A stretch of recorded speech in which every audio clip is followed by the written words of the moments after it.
wrestling means a little bit more in Iowa. The state gravitates to the sport due to its fundamental principles, discipline, toughness, and passion. No one embodies those traits more than the legendary Dan Gable, and there's room for only one team on a trophy that stands above all in Iowa. One of the greatest rivalries in college wrestling continues today, the 89th edition of the Cy-Hawk Duel.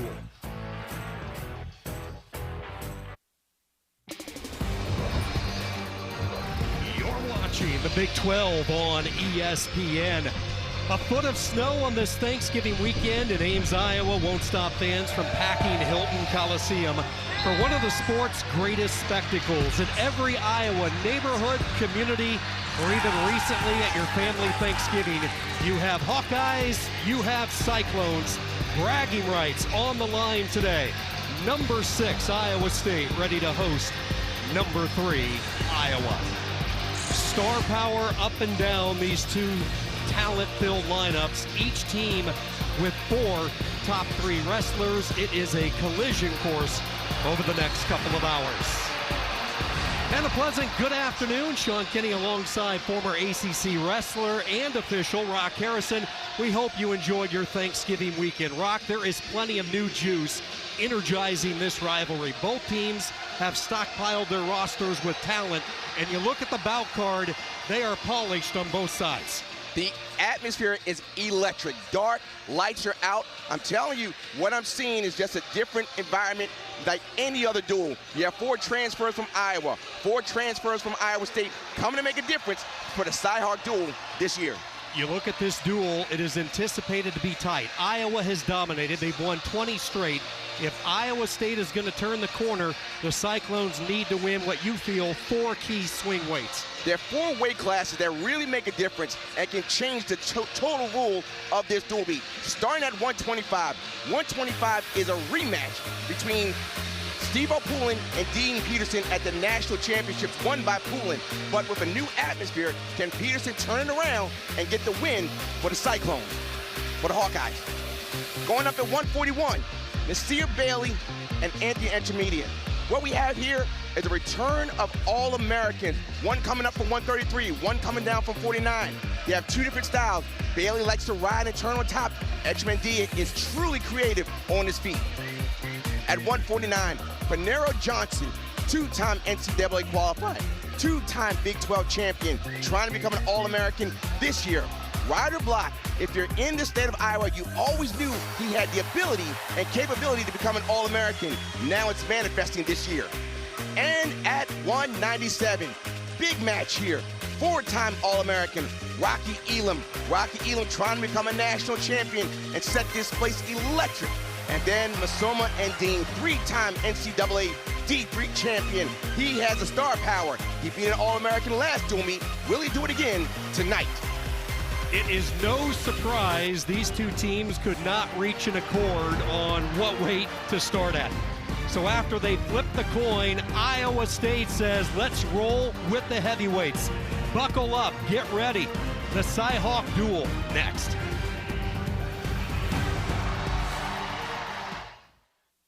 Tons of firepower on both sides today in this annual edition of the Cy-Hawk Duel. Iowa and Iowa State, 125, Peterson, Poulin, Frost, and Ayala. Nasir Bailey coming over from Arkansas, Little Rock, his first year taking on a healthy Echemendia. Locke and Johnson, Zerbin from Northern Colorado. Jordan Williams, a transfer that Tom Brands brought in. You look at the upper weights at 65. Caliendo and Utim met last year in this duel. Kennedy and Gaitan, 2 wrestlers familiar with one another. The top-ranked wrestler in the land for Iowa, Angelo Ferrari at 184.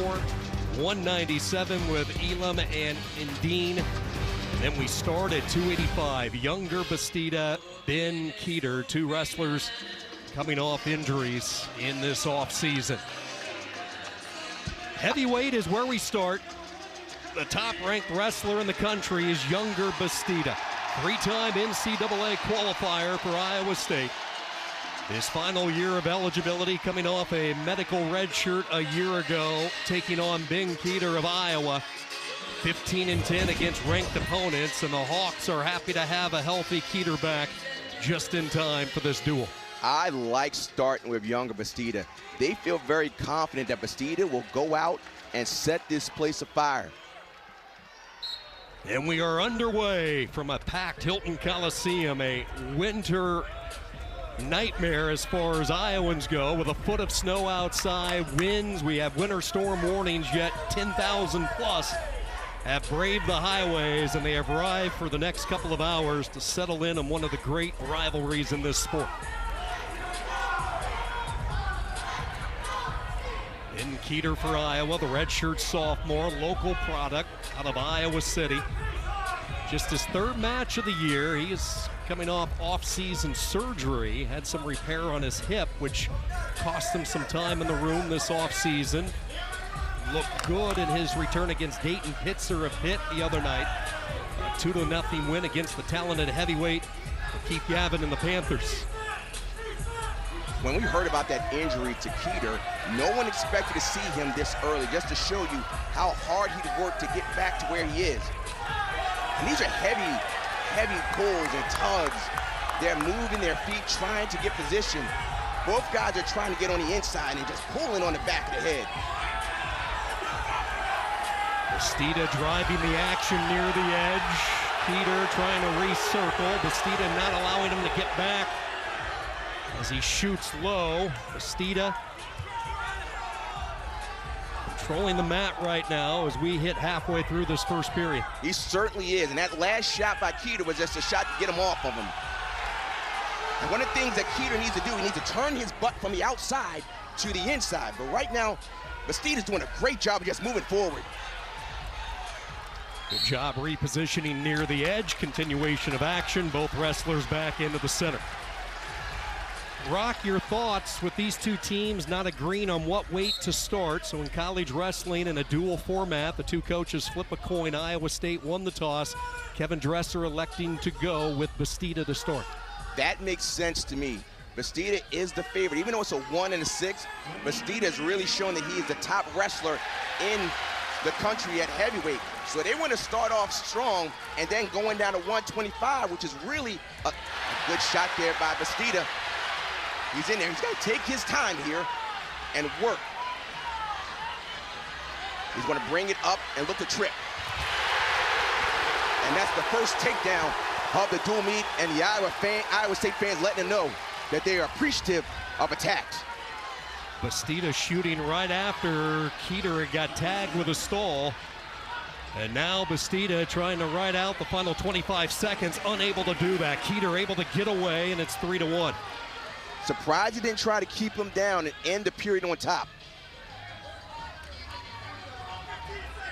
As I was saying, I like them starting at 285. Another shot in. Every time I talk, Bastida's in on the shot. Doesn't have a lot of time. Keeter clears out the leg, and that is it for the first period. 3-1. A takedown late for younger Bastida. Young Bastida wants to get the crowd behind, and that's why they started at 285. Get your number one guy out there. Get a guy out there that is favored to win, and then drop down to 125, where it's considered a toss-up. Momentum is going to be big in this dual meet. Bastida defers. Keeter starts the second period underneath. Younger Bastida coming off a medical red shirt last year due to a knee injury. Before he was injured, these two met in the Cy-Hawk duel, won by Bastida, 7-2, over in Iowa City. Three-time NCAA qualifier. First couple of years for Bastida at 197. The last time we saw him at Nationals in 24, up at the heavyweight division. Keeter is away, and it's 3-2. This is a pretty important match and a pretty important time in the duel. Right now, another takedown by Bastida really opens it up and you start thinking bonus. However, if Keeter gets a takedown here, it changes the dynamic of this match. Bastida driving in, his right arm underhook. Keeter's got to circle.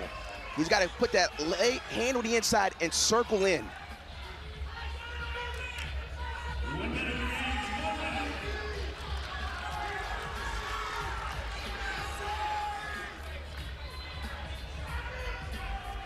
Let's see if Keeter gets his offense going.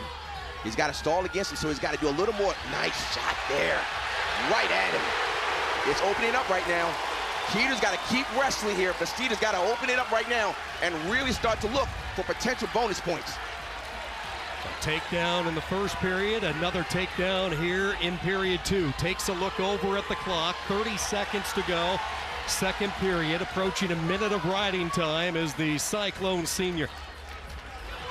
He's keeping him down, building a riding time. In this dual meet, bonus points could really make the difference in the final dual meet score. When you start talking about bonus points, if you win anywhere from 8 to 14, a major decision, which is an additional bonus, and then 15 or more, the tech fall gets you a couple of bonus points, and then a fall gets you 3. Big escape late there from Keter. Watch him get underneath this shot. He gets underneath and knee slide. You see him slide his knees underneath. When he slid his knees underneath, he turned the corner to get that takedown. Bastida said, I want to go back to my feet. He's got the riding time in his favor. He needs a takedown. Bastida, the 2024 Big 12 heavyweight champion. That is All-American run back in 2022. Again, really applying the pressure heavily to Keter. There is a lot of pressure. You're right about that, Sean. Bastida is really moving forward. Keter has a stall against him. He's got to circle. He's got to attack. But he's doing enough. You wonder where the gas tank is for Bing Keter as well, coming off the off-season surgery, just returning to the mat recently in this third period late, down 3. I'd like to see Bastida snap again and go to an attack. But Keter's doing a good job of holding there. 1 minute in this period. Another shot. There's a take. There's a stall call. Second stall call on Keter, so Bastida goes up 7-3, 45 seconds, and our official says let's go back to the feet. So here it is. Right now with the riding time over 1 minute, it is technically 8-3. A takedown by Bastida puts this into a major decision. There's going to be a fire from Bastida to try and get this major. It is a crowd full of Cyclones because of the weather. Not as many Hawkeye fans making the journey. Bastida trying to light up Hilton Coliseum early. In on that double, has the takedown for 3 late. Now Keter's got to get up. Bastida did a good job. Now he has the major decision with the riding time. It's got to get to a point where Keter's got to get up. Bastida's going to try and keep him down, and he is going to make a great decision made by coach. Is it enough? Keter to a stand-up, one last try. Did he get away late? Yes, he did. Keter slipped away at the last possible second, and Bastida, with the riding time, wins by decision. And in a duel like this, where bonus points are a premium, keep a reminder of this one in your back pocket. That is doing it for your team. Already knew you weren't going to win. Doing it for the team. Great job by Keter just to get out. Here's the trip, an early takedown. His offense was looking really strong, Bastida. But it's that little thing at the end, just to work for your team, to not give up a bonus point decision.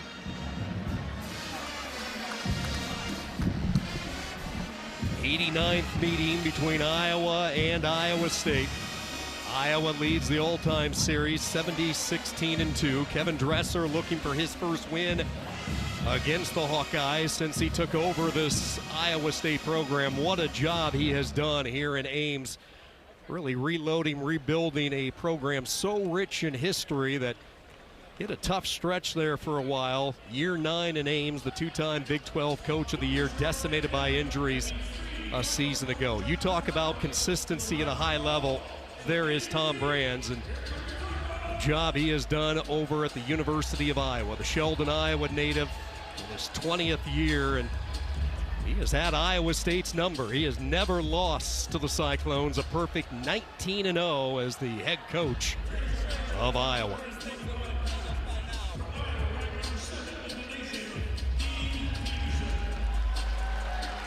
Former Scarlet Knight, now a Hawkeye. Dean Peterson, the senior, the transfer they brought in from Rutgers. As we check in with Rock, who's standing by with younger Bastida.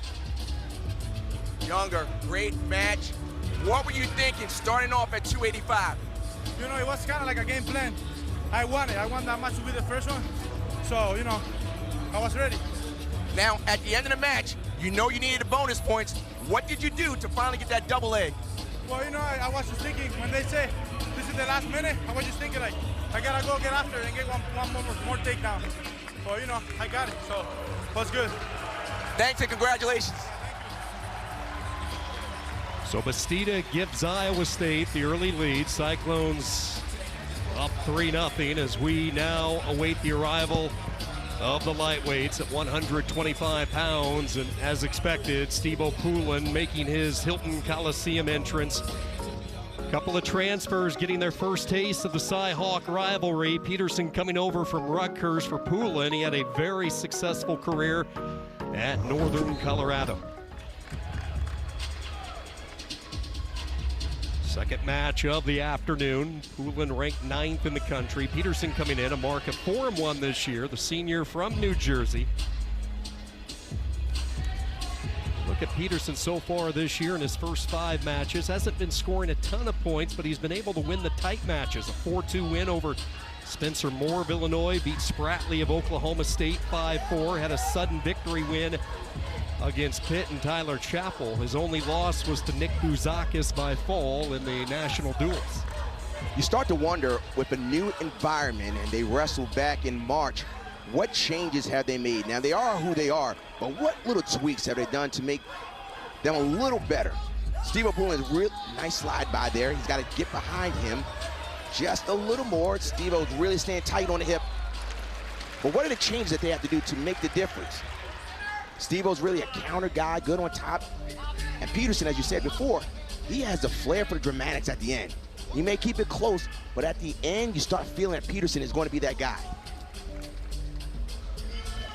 These two met last year. Poulin able to knock off Peterson in the blood rounds, 6-4 at the NCAA. So the second time they have collided in less than a year. Steve Poulin, the returning All-American, 3-time NCAA qualifier. He had his heart crushed 2 years in a row in the blood round before finally able to cross the hump last year, ironically with the win over Peterson, and then earn his first trip to the podium.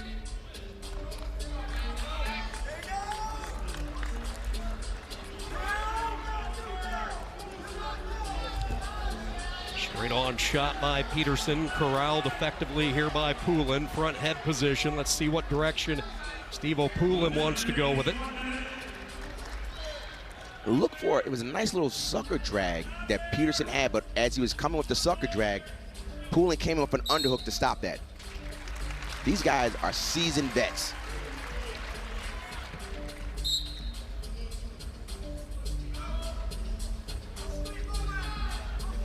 Ten weight classes in a college wrestling duel. Iowa State winning the first one a few moments ago at heavyweight. 3-0 lead for the Cyclones. Good motion there by Steve-O. Not any real committed shots, but he kept the offense going and earned a stall call against Peterson. Peterson's got to watch his shots and extending himself too much, because you saw early he had a slide by Poulin, and another time he took a shot, a slide by was coming. When Peterson shoots, he's got to keep his hips underneath him. Good shot. Long-range shot by Peterson into a waterfall, short time. Dean Peterson looking over at the tower clock. Won't have enough time to finish it. We end the first period a draw. No score, nothing settled between these two. Don't forget, the third annual ACC-SEC Men's Basketball Challenge begins Tuesday. This is our must-see ESPN doubleheader. Cameron Boozer, number 4 Duke. They host Thomas Houck, 10th-ranked Florida, inside Cameron Indoor, 7:30 Eastern. In the battle between Blue Bloods, Caleb Wilson, number 16 North Carolina, at Rupp Arena, taking on Denzel Aberdeen, number 19 Kentucky. Should be 2 great games coming up on Tuesday. You saw that Peterson deferred, meaning that he's going to take the choice in the third period, assuming when it gets to the third period. And we have what's called blood time on Steve Poulin. Now, in high school, there's a time on blood, 5 minutes, but in college, it's the referee saying it's my time, and they're just going to clean it up.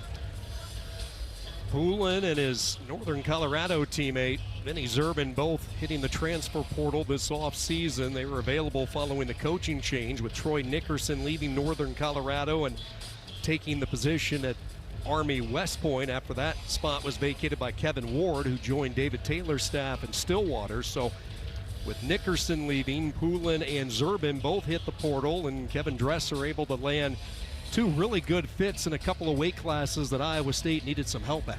Not just 2 fits, but 2 All-Americans. I mean, when you go into the portal and you bring in All-Americans, that's an immediate boost to your team. Look at the additions this year, not just from the mountains of Northern Colorado, but they went to the East Coast to land Isaac Dean, who we will see at 184 pounds, and then from a Big 12 foe and Rocky Elam in Missouri. 4 huge additions in this modern era of college wrestling.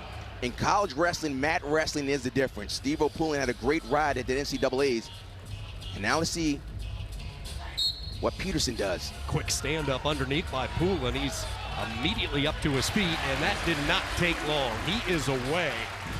Lightning quick stand-up off the whistle from Poulin, and Iowa State up 1-0. That was a really good stand-up. Controlled the wrist, got his hips away, and back on the attack. Remember, Steve Poulin has been one that's the aggressor, and Peterson has a stall against him. Peterson, when he opens up, he's really dangerous. Slide. Had the head and arm both pinched, but unable to throw Poulin off his base. Looked like that little side headlock really had Poulin double ups, double underhooks. Look for the inside trip, nothing there, working near the edge. Now the action goes out of bounds. We got more blood coming.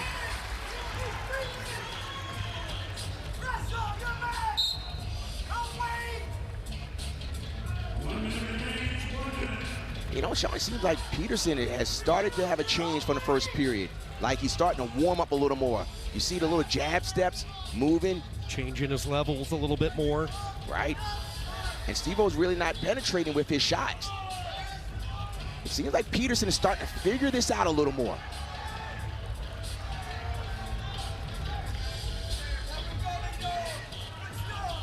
The escape has been it so far. 125 pounds, our second weight class in the 89th Cy-Hawk duel.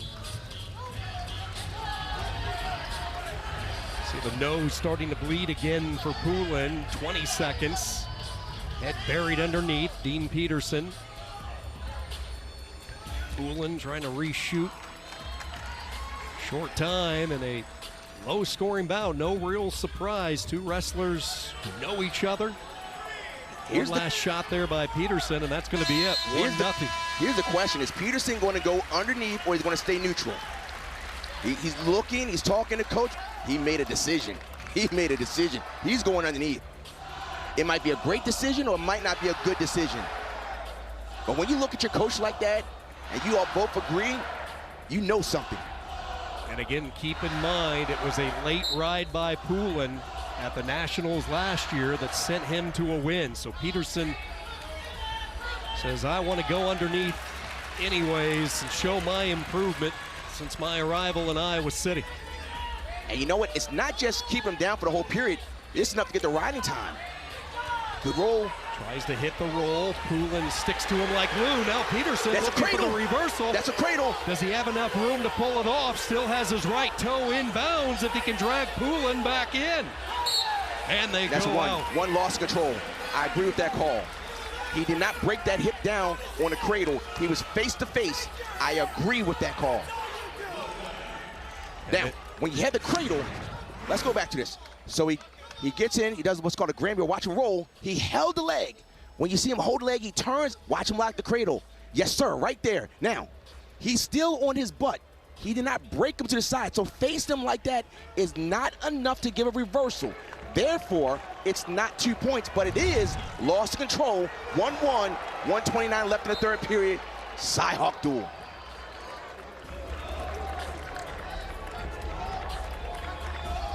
Riding time not a factor in this third period. Comes down to a takedown match, 1:15 to go. This is where Peterson has really been dangerous. We said when it gets close like this late in the match, this is where Peterson usually shows up. There's a shot, little roll here. Coming through. Nothing's changing here. Poulin's going to continue to clamp down on the right ankle. You see Peterson desperately trying to free it up. He's going to try and push that knee up to get a takedown here, but a good job now by Peterson. Watch him try to roll through. He's going to try to roll him through. Watch him try to roll. He's trying to roll. He's holding the ankle. No takedown. Good job here. It looks like a reverse, almost a takedown. And there's a there it is. takedown. Peterson gets the 3 late for Iowa. 4-1, the Hawkeye out in front. The late dramatics that we talked about. We said it earlier, Sean. When it's late and it's tight in a match like this, Peterson shows up, and boy, is he showing up. This is a toss-up match that the Hawkeyes needed big time. Poulin gets away, needs a takedown to win it, short time. Dean Peterson trying to get Iowa on the board. Poulin on the hunt. Peterson backing off. Iowa ties it up.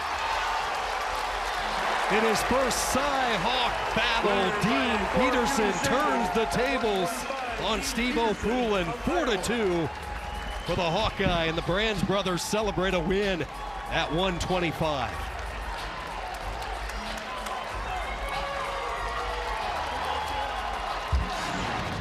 Big boost for Iowa, and it came down to this final exchange late.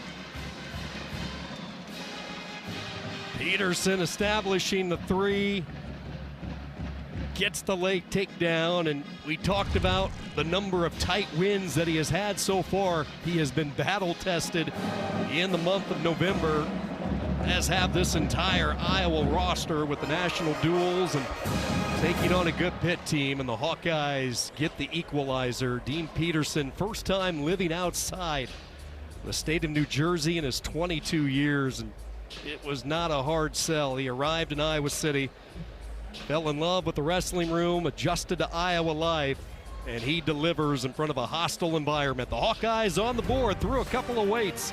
We're tied at 3.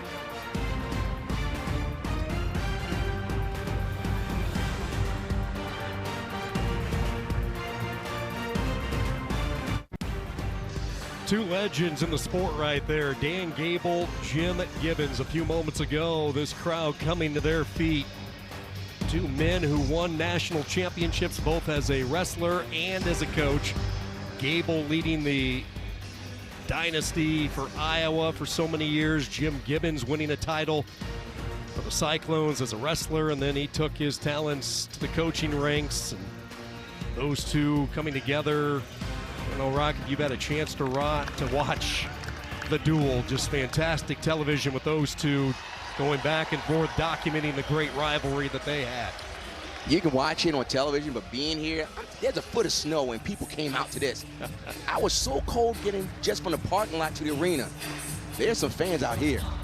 133, two-time national runner-up Drake Ayala, Iowa, ready to take on Evan Frost, who gets ready to come back to a familiar spot. Frost, who has been a qualifier the past 2 years for Iowa State at 133, was up a weight at 141 to start this year. Now gets ready to get back in his old stomping grounds this afternoon.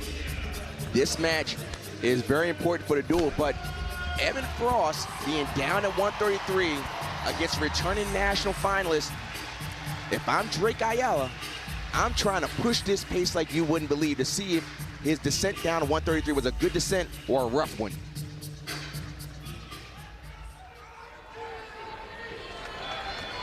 Ayala, the national runner-up 2 years ago, down at 125. Last year, lost in the tiebreaker to Lucas Bird, 3-2. And now facing Evan Frost for the second straight year in the Cy-Hawk duel. Try to hit that outside single, and Rock, Mark, as you watch Evan Frost, again, it's been a gradual process for him, descending down to 133 pounds. He went through an injury in early October, but Kevin Dresser told us very deliberate and very methodical with the weight drop, getting him ready for this duel today. He sure did. They said they want to do it the right way and not force it. And Ayala's doing a good job of pushing forward. He does a sweep single, and if you defend that, watch his slide by. Ayala 4-2 this year, the senior out of Fort Dodge, Iowa. Lost to Ben DeVino of Ohio State, lost to Lucas Bird. Those two hits coming at national duels.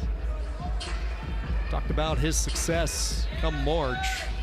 Iowa's overall success as a program. The Hawkeyes had an individual finalist for 35 consecutive years. One wrestler. Just think about the consistency of this program to be able to pull off a feat like that. One wrestler in the finals every year since 1990. 49 of the last 50, dating all the way back to 1975.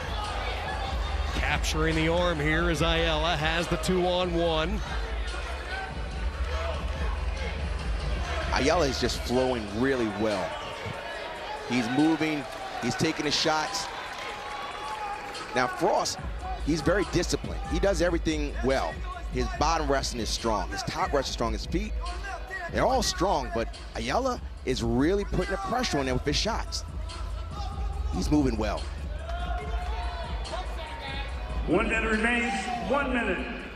Second year at 133 for Drake Ayala after wrestling 125 much for his entire career. He wrestled some 133 during his redshirt year back in 23.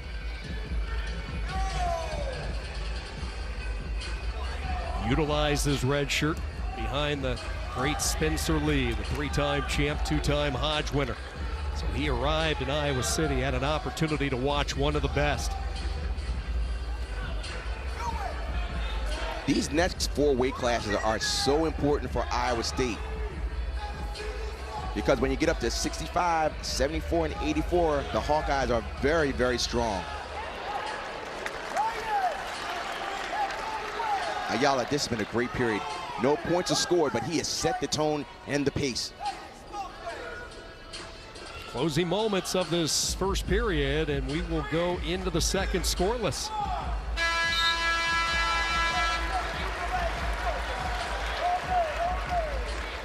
Look at the top 5 across the country. The defending champion Lucas Bird of Illinois. DeVino put on a show at the national duels. Holy smokes, was he looking like $1 million bucks. Then you have Ayala and Crookham, the top 4.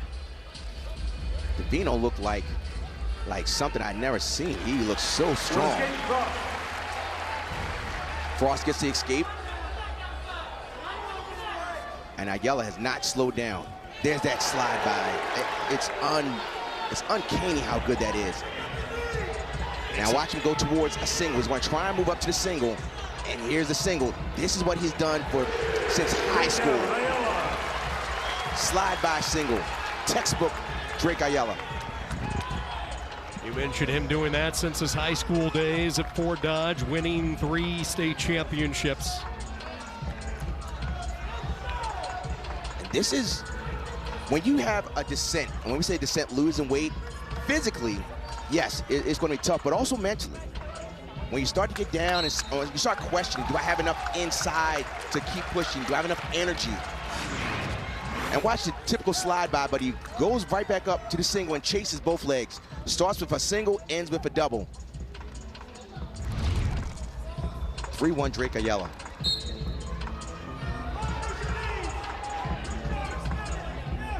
Family is so important to both of these athletes. Both have brothers on the team, the twins and the Frost brothers for Iowa State. Jacob and Evan, and then Drake with his younger brother, now part of the Iowa wrestling room, and Drew. Both sets of brothers extremely tight. Now Frost for this first scoring opportunity. He's in deep. He's lifting up that ankle, but Ayala's doing a good job of blocking it. So he's got to get that right arm through. He's got to go towards the hips, punch to the head. Look for it, nothing yet. No control. We got short time here. He's got to break that grip. crunch and go towards the head. He's got to go towards the head to put him in neutral danger. Go towards the half, looking for neutral danger. Good job there by Ayala. Nothing yet. Good position there. Short time, Ayala's in a good position. Turned it around. Is it there? Is it a takedown yet? Is it there? No takedown. They want to talk about it. They want to talk about that one. They want to talk about that one. The two officials will come together and discuss. Kevin Dresser up from the Iowa State corner. Tom Brand's having a word with his wrestler, Drake Ayala. So it's a good job here by Frost, trying to beat that right knee.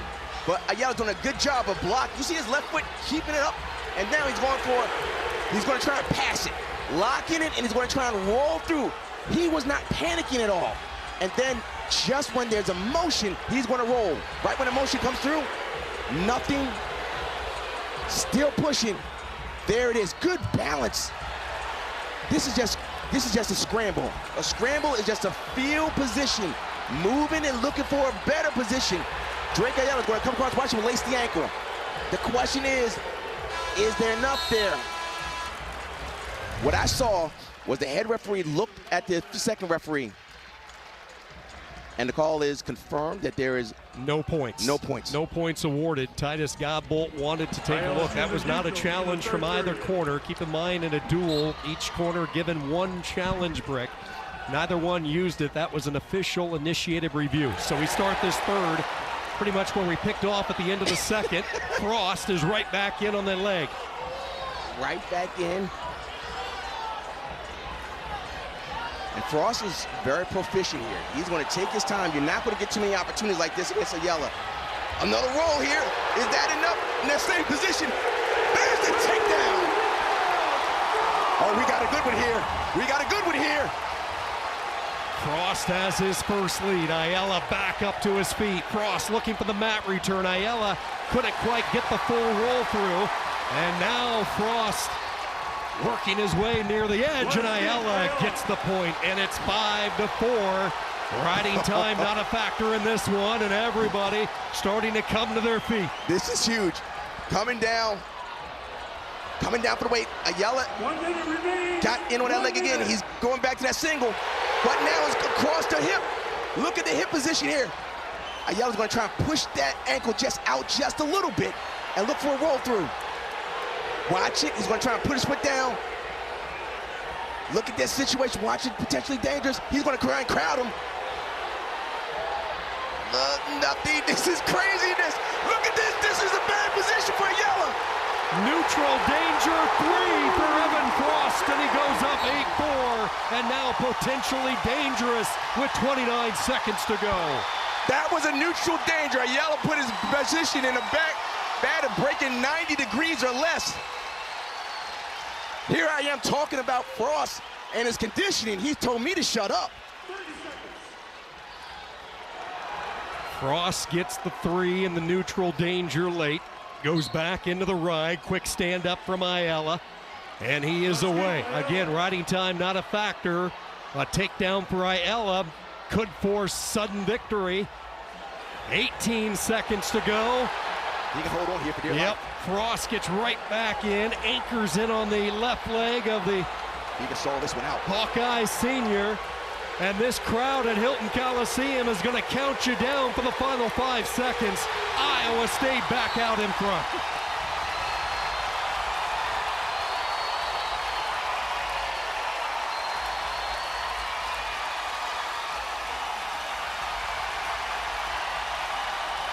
Evan Frost, the descent down from 141 to 33. His conditioning was absolutely phenomenal. Comes back and sets Hilton up again. We've got ourselves a dual meet. Back in on the single, a roll position, trying to work his way up, and that's the takedown. Kept the position. He got stronger as the match went on. Ayala came out with good aggression, and this is the neutral danger. 1, 2, 3, that's a takedown. And keep in mind, with neutral danger, it's 90 degrees, unlike the near fall, which is 45 degrees. So as you're watching that at home, the 90-degree plane broken, thus the 3 count and the 3, which proved to be the match winner for Frost. And that was a good no challenge there by the Brands. They looked at each other and they said, nah, that's not worth it. This was a good match here.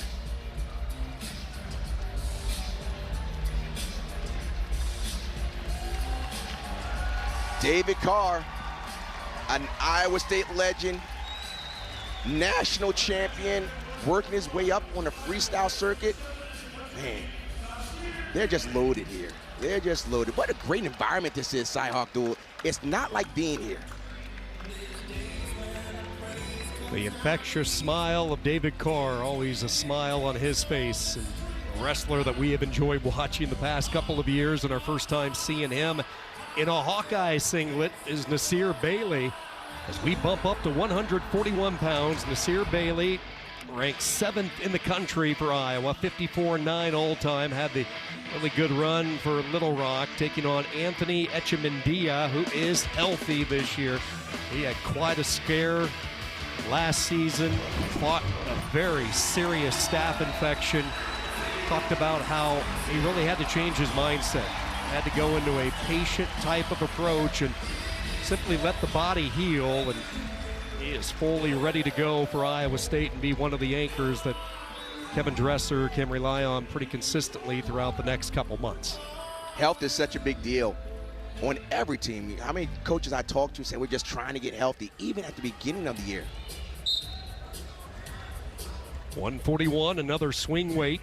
If you joined us at the top of the show from Rock Harrison, Nasir Bailey, 4-2 in his first year in Iowa City, coming over from Little Rock, 2-time Pac-12 champion. He is up a weight this year, up from his normal 133.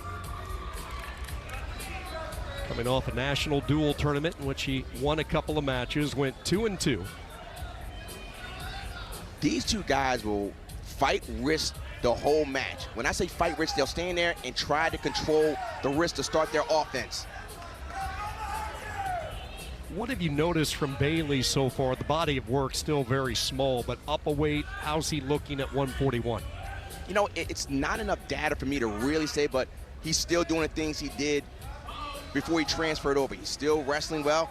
You know, I want to see how he works on top with his near wrist series. Excuse me, his cross wrist series. You see these guys, they're just grabbing wrist, controlling, grabbing wrist, controlling. This will wear you down.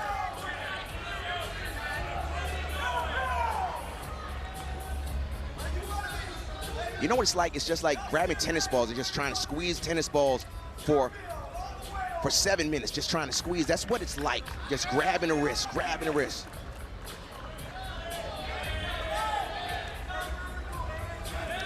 Halfway through, no score. Echemendia trying to find a leg. Anthony Echemendia, 2-1 this year. The Cuba native, Sunnyside High School, which has really become a key spot for Iowa State in the desert there in the Southwest, and the connections that they have in that corner of the country. Echemendia, an NCAA qualifier in 2024. Stall call tag to Bailey as we hit a minute to go in the opening period. What you're seeing is Echemendia is clearing the wrist. He's controlling the wrist, and then he clears the wrist and goes to a sweep single. Wrist clear single.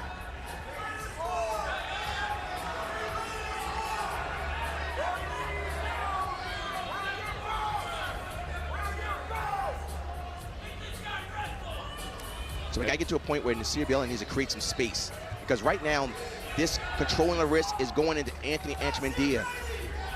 Bailey needs to create just a little space and blast through. See, that's what we're talking about.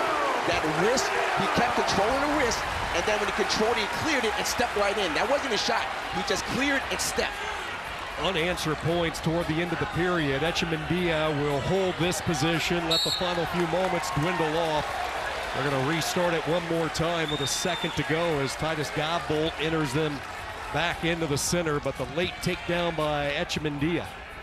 Ending a period on top is always good.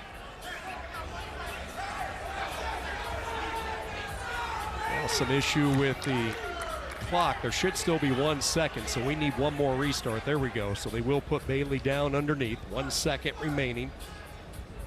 Whistle and a 3-0 lead. Echemendia very patient, able to crack through the armor late. You see that? He did not penetrate.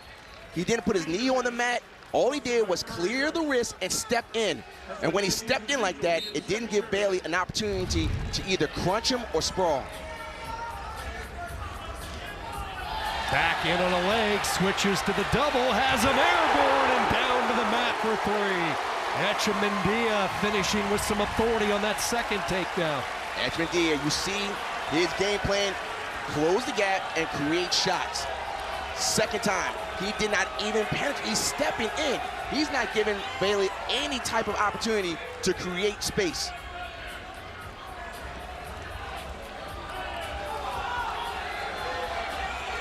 So let's let this is pretty important here now. Keeping him down, trying to get the riding time. You see, even on the break, he did not let go of the wrist. See him control that wrist? He's staying tight. Bailey on the board for the first time. Riding time at 49 seconds for Echemendia. Bailey looking at an uphill climb late in this second period. Keep in mind, Bailey has been tagged for stalling once already. That was late in the first period. Look at that left hand of Echemendia. I can't say it enough. He is controlling the right wrist. He's not shooting, he's just stepping in.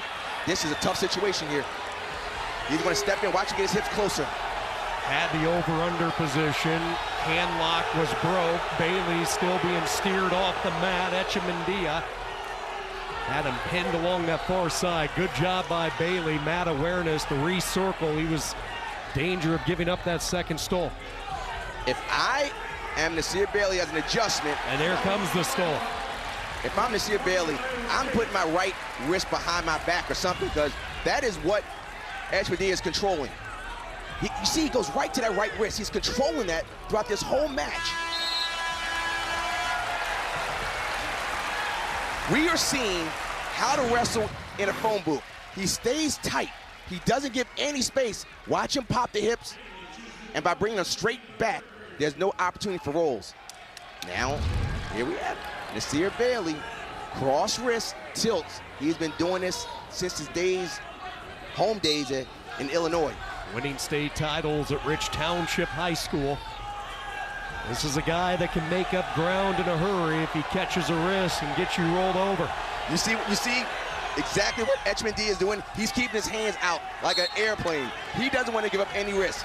When you see him stand up, he's not keeping his elbows in. He's putting them out, because if Nasir Bailey grabs a wrist, he may turn you. You see him? Dresser right there. Little game of charades. You can read along at home with that. Keep those arms, keep those wrists away. He heard me. That's why he showed what I was trying to articulate. So you see, he's putting arms out. He's not giving up any risk. And that's smart. That's excellent coaching and excellent application of what was taught. Right back to the wrist. Change of direction. Boy, a beauty there from Echemendia. This is bad.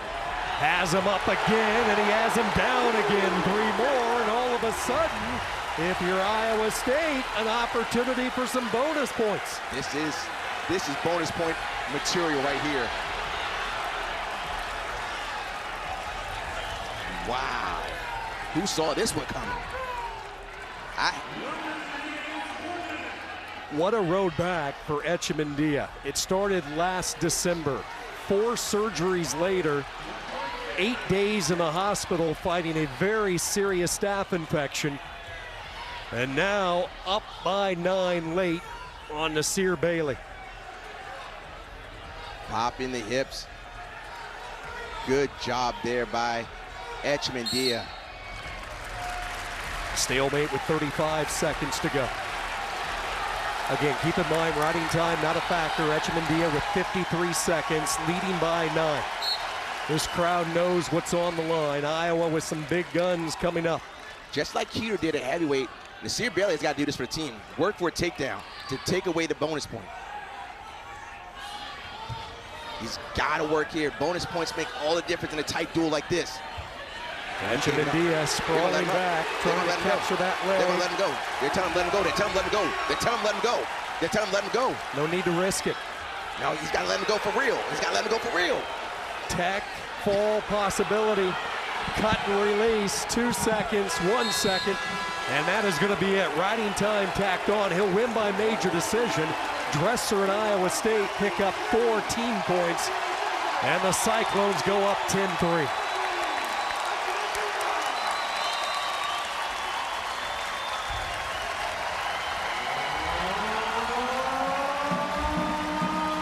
Last January, Anthony Echemendia came down with staph infection. He was put in the hospital for over a week.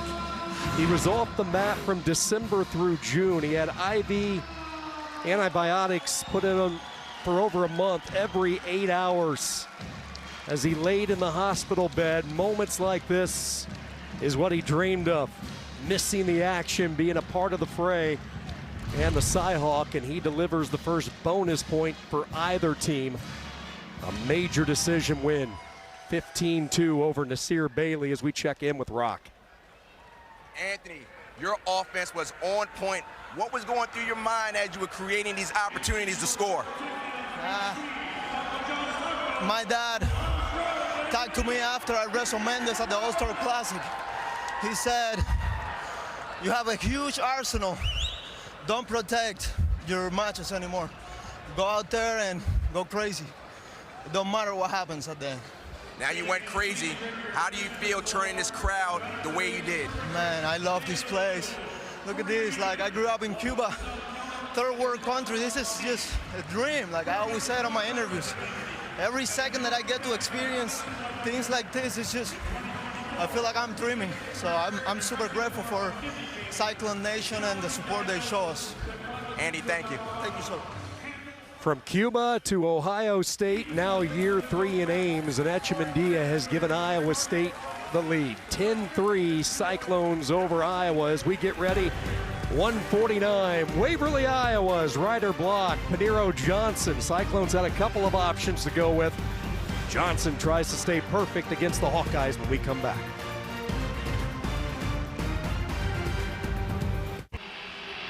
Iowa State out in front of Iowa, 10-3 through the first 4 weights. Bastida, Frost, and a few moments ago, Echemendia picking up bonus points for Iowa State. Dean Peterson the win for Iowa at 125. Alongside Rock Harrison, Sean Kinney, welcoming you back to Hilton Coliseum, where the weather outside certainly frightful. In fact, they have canceled classes in Ames. Tomorrow it's been that bad. Kids away for Thanksgiving, but somehow in this state, wrestling is king, and over 10,000 have flocked to Hilton Coliseum to enjoy this one.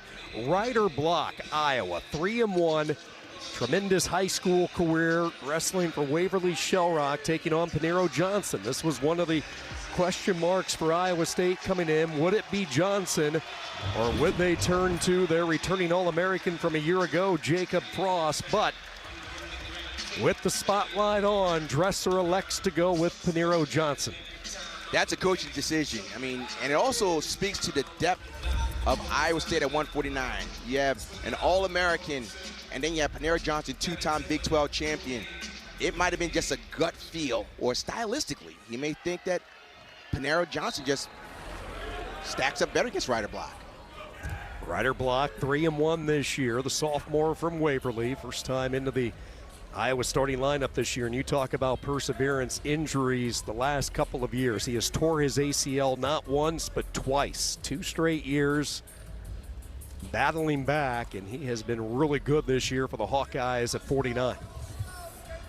You just saw him give a shot with his double. He's really good at using his length to get a double. He's a relatively tall 149-pounder, and Paniro Johnson is on the shorter side of 149. So much history with high school wrestling in this great state, and Ryder Block, one of the bigger names to come through. 3-time undefeated state champion at Waverly Shell Rock. Back-to-back titles, 106 pounds, one at 138 as well.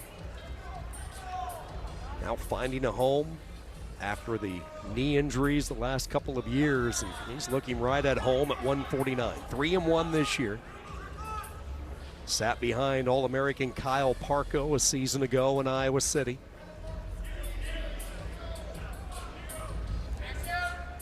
And the fact that he stuck around, you hear guys that you know, when they're not going to start, they're ready to hit the portal. But a good job by the Iowa coaching staff to retain their talent, homegrown talent. So wonderful to hear that Ryder's father is progressing along well. He had a scary moment. His father suffered a heart attack right before their early November duel. And his father ended up having triple bypass heart surgery on the Tuesday before the team left for national duels. Shot here by Johnson. 2 minutes in, no score. Johnson timed that low single. It wasn't even like a shot, it kind of just dropped down to it. He'll do that often.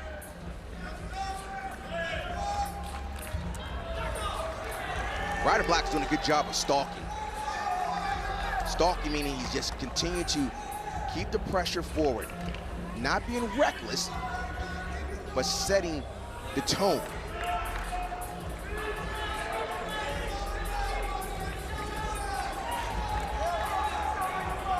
Panero Johnson, one of those wrestlers who is very comfortable, likes to operate with a knee down on the mat, especially against the long leverage that Block presents.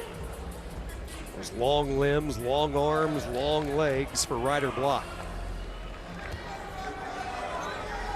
Underneath 10 seconds to go, no score here at 149 pounds.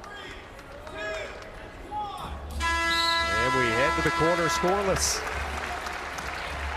Iowa State's choice, they look over, they will defer. Block will start underneath. Johnson ranked number 2 in the country. Shane Van Ness right now for Penn State. Joy of Cornell, Larkin, and then McNeil for Michigan, the former Tar Heel in a new setting. You know, that's crazy that the number 2 guy in the country may not have wrestled, he may not have started. Yeah, you look at the wrestle-offs. Kevin Dressler was pretty open about it this week with the media. Johnson has wrestled off 3 times with Jacob Frost. Frost has won 2 of those 3 wrestle-offs. Right now, Block is taking a lot of territory, driving Johnson near the edge. Both heels into the red. Panero Johnson trying to reposition, recircle. Good job by Block, keeping the pressure forward. And the official says let's restart in the center, 1:24 to go. Second period. This is a typical Panero Johnson match. Low scoring, maybe one explosive moment against the top level guys. Block is doing a good job of keeping his stance. He's not breaking his stance, and he's coming with an underhook. And he's the offensive wrestler right now. 1 minute. He is clearly the offensive wrestler right now.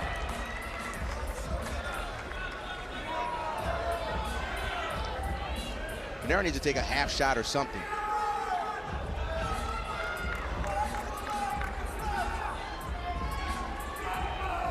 Will be Johnson's choice to start the third period. He's having a tough time with the length of Block right now, though. That's a good observation, Sean. He is. So when you have problems with that, you either have to do a misdirection or snap, and then on the response from the snap, take a shot. You can't keep shooting straight in on a guy that's length like that.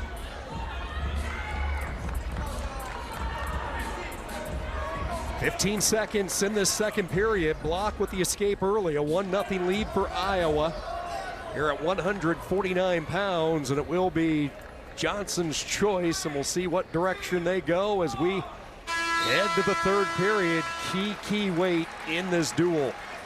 The third annual ACC-SEC Men's Basketball Challenge finishes up Wednesday night. Here's our ESPN doubleheader. Ryan Comwell, Michael Brown Jr.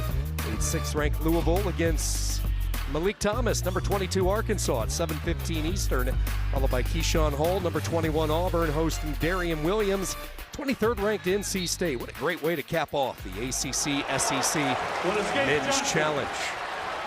Quick escape there by Johnson. 1-1, no stall calls.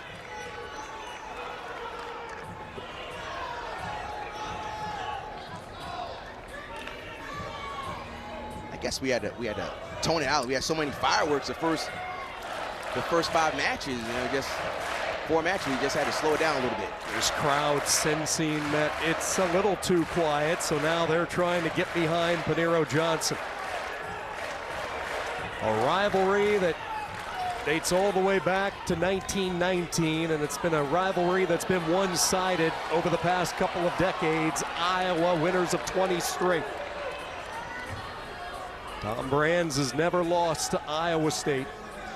19-0 entering this Sunday afternoon in Ames. As we've seen Paniro Johnson through the years, it's a one-shot match. He gets in on one shot, he's going to bank on that to be the one to make the decision. But Block is doing a good job of moving forward, but not being sloppy. He's keeping the stance. Keeping a really good stance, keeping a good base. He got to double up with that. 2 quick shots might get a stall call. Snap attempt, 35 seconds to go. We have not had an overtime match yet this afternoon. We've had a little bit of everything. Will we be heading to some free wrestling in the next 20 seconds? Question becomes, as you talked about, Rock, Paniro Johnson, one of the more calculative wrestlers out there, yes. When will he dial up the go-to shot? It might not come in regulation. Block holding position here in the center with 4 seconds to go. And we will head to overtime. Overtime, sudden victory. 2 minutes, first point scored. It doesn't matter how the points come, first point score, and the match is over. Who's this bigger for, Rock? Iowa or Iowa State at this weight? Well, if you're looking at the whole dual meet, this is a very important match for Iowa State, because Iowa State is heavily favored at 65, 74, and 84. The Hawkeyes heavily favored, yes, in those 3 weights. Thanks. Tied at 1, sudden victory, 90 seconds to go. Again, first one to score here will win the match. If nothing happens over the next 90 seconds, we will go to 2 30-second tiebreakers wrestled in its entirety. Block has got to shoot him out 2 shots. He's got to shoot 2 shots. It's been one and done for Block. You Right. want to see him string back-to-back attempts. 2 shots, at least to get a stall call. He's got Johnson just cannot get the right measurement to find Ryder Block. And Johnson, he's hanging out on the edge too much. That is dangerous.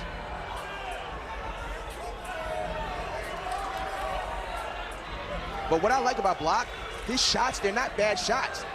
He's just not able to get through the quickness of Paniro Johnson.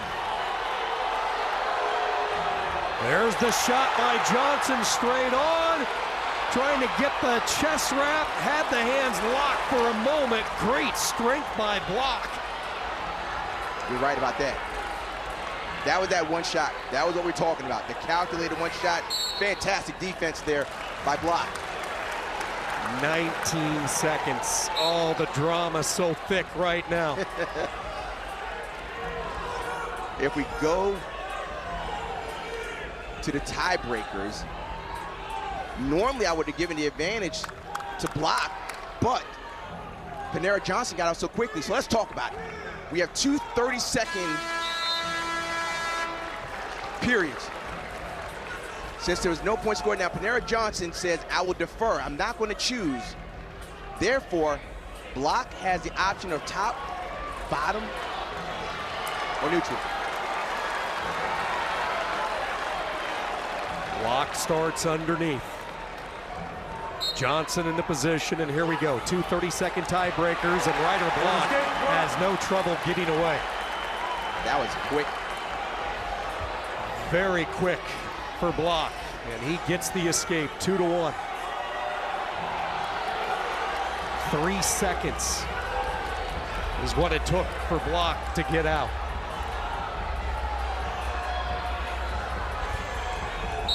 And the action goes out of bounds, 4 seconds. What does Panero Johnson do? Does he go underneath or just start on the neutral? We're about to find out. You could see the dilemma on the face of Coach Kevin Dresser. What are they going to do? He was thinking about it. He's going to go down or go neutral? He's going neutral. He's going neutral. Oh boy, a 30-second flurry is about to come. Johnson goes neutral, needs the takedown to win it. On the hunt. Oh, what a statement and signature win this would be on the road for Ryder Block of Iowa. 13 seconds. Block giving some ground, and he knew he had a stall call to give. Good wrestling there by Block as they go back to the center. Even if they get another stall call here, remember, riding time. 8 seconds. What a month it has been for Ryder Block of Iowa. And this is one of those moments for this youngster from Waverly, and he delivers when the spotlight is the brightest. 2 ACL surgeries. His father on the back of his mind, coming off the triple bypass surgery. He wrestled so well in Tulsa, and now here in Ames, he delivers in the tiebreaker. Ryder Block of Iowa with the second win of the night for the Hawkeyes. 10-6 now, Iowa State by 4. Bastida started it, Peterson the late rally, Echemendia the bonus point. What a duel here in Ames.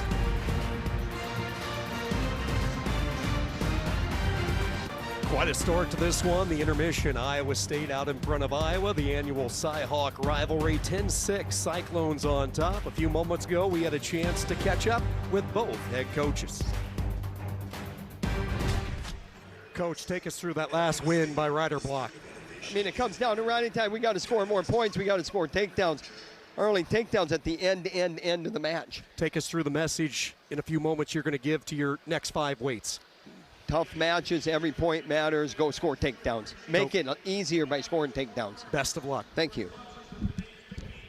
Coach, great start. What do you think your wrestlers are doing to win the matches that they've won? Well, I think we stayed in there and fought in those, those tough matches that we had to win. Obviously, Anthony and Younger did a really good job, just kind of dominating, and Evan Frost, won a big match for us. But, we got to play catch-up. We're going to hit their strength of their lineup here soon, so we need to sneak one in here in the last 5. Are you happy with how it's gone so far?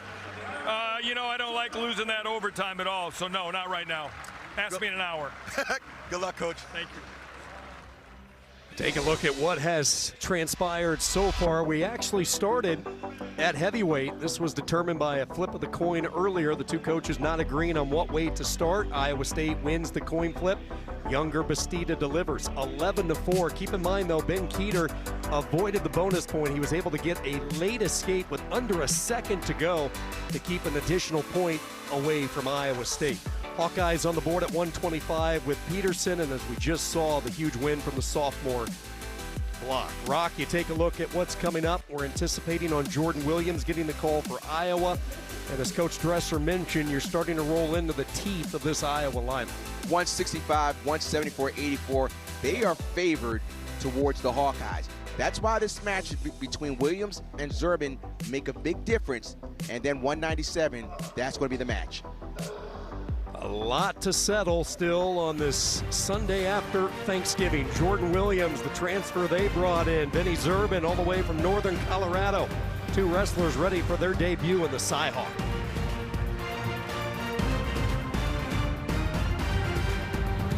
Make this Christmas the year you go all in on joy. At Balsam Hill, Black Friday is finally here. Celebrate with one of our beautifully crafted lifelike trees and save up to 50% off. Start making memories at balsamhill.com. 1 second, Grandma. This guy's gonna buy my car. Okay. You need Carvana. Entering plate number. No accidents, right? No. Generating offer. Carvana can pick it up tomorrow. That's an amazing offer. Sell your car the easy way with Carvana. See, I made this one crooked. This moment, story time for Sarah. It means everything to them and to all of us. At Evernorth, we make complex care journeys simpler with comprehensive coordinated care for better patient outcomes. Now, Sarah's grandma doesn't spend all day at the infusion center. She gets her treatment at home with Evernorth's specialty pharmacy, Accredo. So Sarah never misses story time.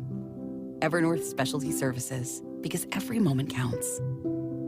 On weight loss meds? Want to keep the muscle while you lose the fat? Now there's Raplenza for GLP-1 users. Now you can go beyond protein because it's fortified with essential aminos to help prevent muscle loss while you lose the fat. Plus, it has prebiotics for digestive health and collagen for skin elasticity. And now there's Raplenza's nutritional supplement. 22 essential vitamins, probiotics for gut health, and B-complex for energy. Get Raplenza now on Amazon.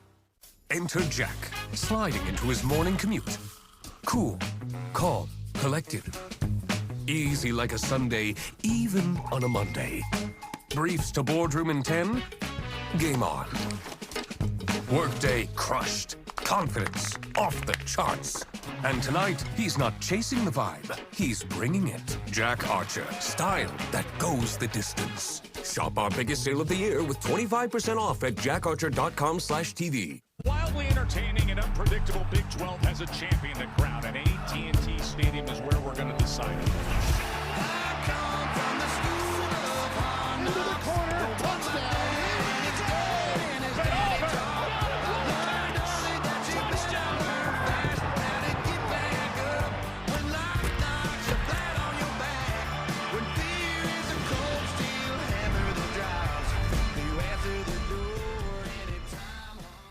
What a day in college football. This is the playoff. Nothing here will be easy. Football will always deliver. There will be comebacks and upsets, dynasties and dark horses. So lean in, flip out, and strap in for some campus chaos. It's hard to top this. 12 teams, one epic finish. This is the wild world of college football. The CFP begins December 19th.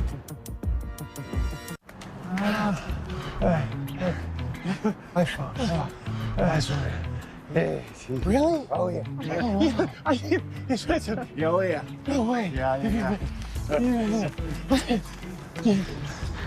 And when you get iPhone 17 Pro on Spectrum, you get the same seamless connection you love at home. On the go, with the fastest wireless speeds. Catch you later. That was impressive. Get the new iPhone 17 Pro, now available on Spectrum. FunSpot America has the biggest deal of the year on our 2026 season pass. For $89.95, enjoy unlimited fun all year long at all 3 parks, Orlando, Kissimmee, and Atlanta for less than $100. But hurry, this Black Friday deal ends soon, and don't miss out on a full year of fun at an unbelievable price. Visit fun-spot.com to grab your pass and have a full year of safe, clean, and huge fun.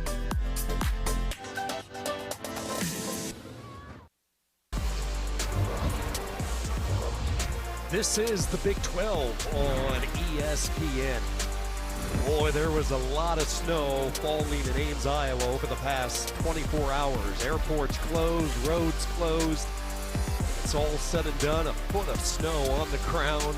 40-mile-per-hour winds, yet over 10,000 strong inside Hilton Coliseum. As we get ready, 157 pounds, Jordan Williams of Iowa, the two-time NCAA qualifier that they brought in via the transfer portal. Iowa State with the portal route as well with Vinny Zerbin. One of 2 Northern Colorado transfers that Kevin Dresser landed during this offseason, coming off his best run at Nationals, placing 6th in the country, the All-American for Iowa State. And there is Jordan Williams, the junior who grew up in Tulsa, Oklahoma. Has been splitting some time early on this year in the Hawkeye lineup. Victor Voinovich, well, for Iowa State, no doubt at this weight, it's been Vincent Zerbin, the redshirt senior, grew up in Illinois. Won a lot of matches in his career, ranked number 3 in the country. Ty Waters headlining the pack from West Virginia. And Rock, you start to do the math a little bit. Whether you're a Cyclone or a Hawkeye, if you're Iowa, you know what you have coming up at 65, 74, and 84. For Iowa State, this almost becomes a must-get if you're to knock off the run that Iowa's enjoying. Very true. Early shot by Williams. Zerman putting his whizzer in, defensive mechanism early on. Williams tried to limp his arm out of that, still has the right leg airborne. Zerman picks up his other leg, tried to curl it around the back. Unique tie-up 30 seconds into this first period. And nothing comes of it. Zerman wants a 7-minute scramble fest. He wants situations like that where he can just get in and create opportunities. While Jordan Williams likes space, and he has a super quick duck that he's been hitting since junior national days. What's the strategy as you see Williams lightning quick, a really low strike, and for the second time he's in on a leg. But Rock, when you look at the style of Zerban, if you're Williams in Iowa, what's the strategy wrestling an unorthodox type wrestler like Zerban?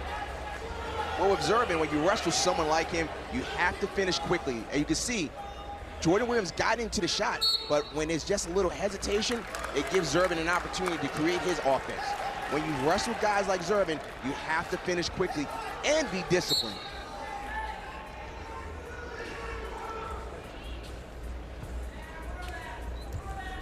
Straight on double there by Zerban. Switches to the outside of the body of Williams, and now for the first time it's Zerban on the offensive. Oh, nice, nice. Roll through, and both wrestlers pop away unscathed. My goodness.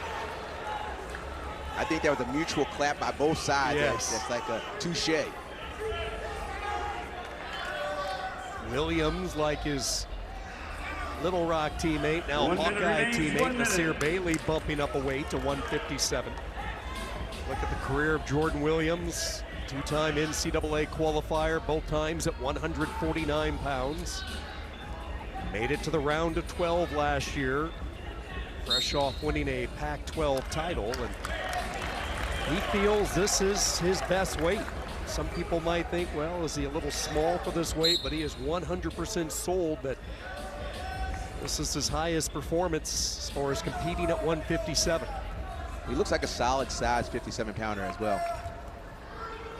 One thing about Williams, it's always good television. He has been a guy who's had the flair for the dramatic. Yes. He told us last year before Nationals, there's always going to be fireworks when I step on the mat. I guarantee you both that when you call one of my matches. So many thrilling wins throughout the years, and you can go back to his younger days as a competitor at Fargo and continuing on at high school. Actually started his career at Oklahoma State before making the move to Little Rock. First period comes to an end, and we are scoreless. Tom Brand's into the portal this year. We saw the dividends pay off with Peterson earlier today. Bailey and Williams, the two teammates coming together, and then at 197 going to the Division III ranks, and it looks like he might have found a gym at 197. He did, and you can't wait to see him. Zerban underneath. You see, waist applied here by Williams. You see how he stretched him out and then reached back over to get the overhook, or what we call whizzer in wrestling?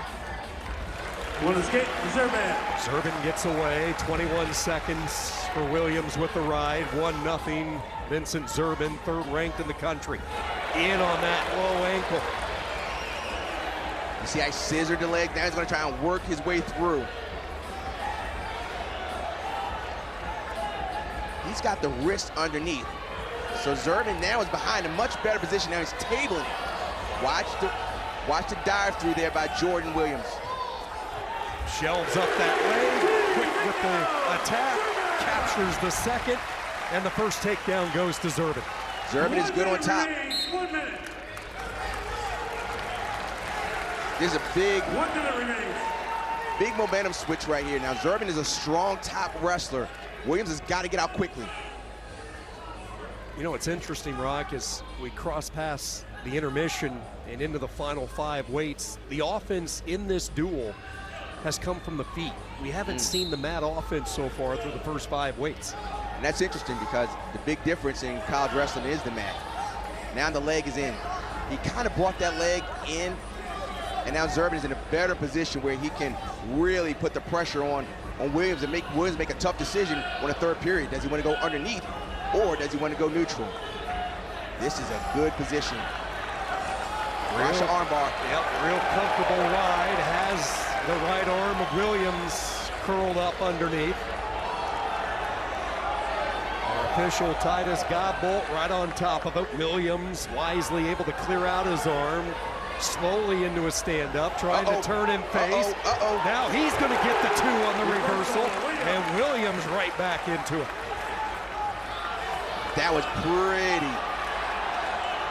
They're trying to get 1 here. Short time, 5 seconds. Williams anchoring on in. He will hold, and he gets the reversal late. Tom Brand's happy with what he saw from his transfer.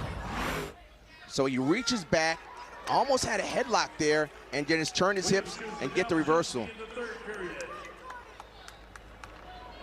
So Jordan Williams took bottom. 4-2 match. Pivotal match. It'll be a caution up top on Zurban. You're given a couple of cautions. The 3rd time, though, they will penalize you. See if Zurban tries to stick his leg in again and try to hit the leg ride. Does not, because Williams up into a tripod, into a standing position here. Well, Zurban slips in the leg for a moment. Mat return, and he takes him right to his back. This is big time. That's a 3-point near fall. Just open things up. Now we talk about bonus points.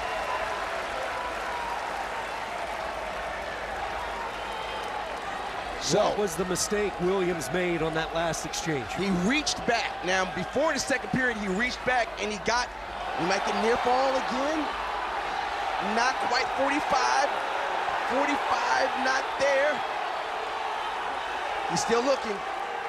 The referee's there. It's got to be 45 degrees, and it's not quite. It's probably 44 degrees, though. See the baseball grip that he has on the wrist of Williams. Gives up on that position. Now here come the legs. Williams trying to roll his way out. Comes in on the leg. Control still with Zurban, so no points awarded yet.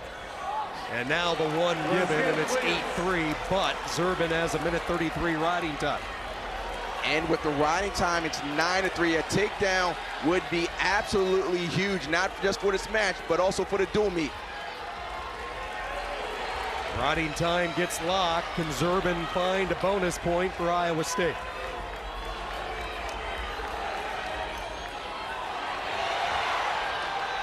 Williams gave up on the edge, and Zurban said thank you very much, and he gets the 3. Oh my goodness. He stopped wrestling. He stopped wrestling. You learn that from a young age. Keep wrestling until the whistle. Watch this.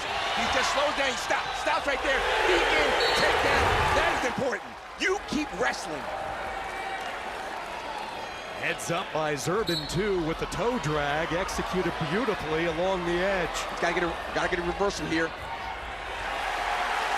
Big time win here by Vinny Zurban. Into the Cy-Hawk rivalry for the first time, and he delivers a bonus point for Iowa State. In a weight the Cyclones needed to get. Zurban delivers the win and then some, the major decision. 4 huge team points for the Cyclones. Here he steps in, hips across, right to his back. This is when it opened up. Before, you saw that Williams reached back and it helped him in the 2nd period. This time, Vinny Zurban flexed on him. That is big time implications for this dual meet. Man, this is good stuff. was clear, Sean, he stopped wrestling.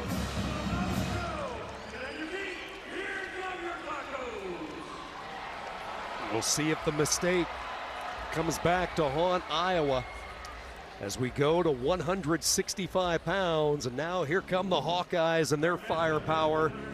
Michael Caliendo, the redshirt senior for Iowa State, unbeaten the junior Connor Uten. Caliendo, the three-time All-American, started his career at North Dakota State. Just keeps getting better and better with the Iowa coaching, and now in a position to try to get Iowa back on track. Nobody better, if you look at this Hawkeye lineup, to get the job done.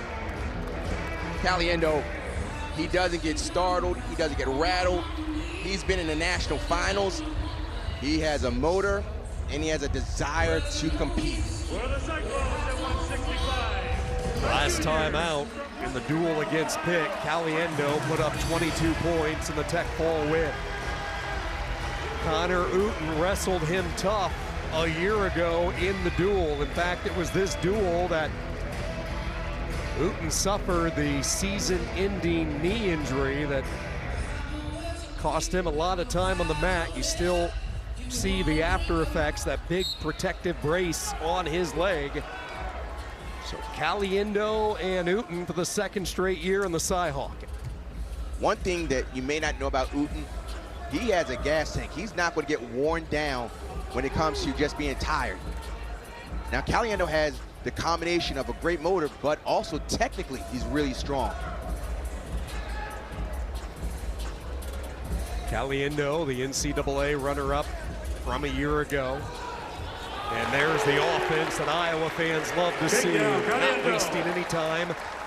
30 seconds in, Caliendo fires the opening salvo, and Iowa with a 3-0 lead. Yeah, that's a good start for the Hawkeyes.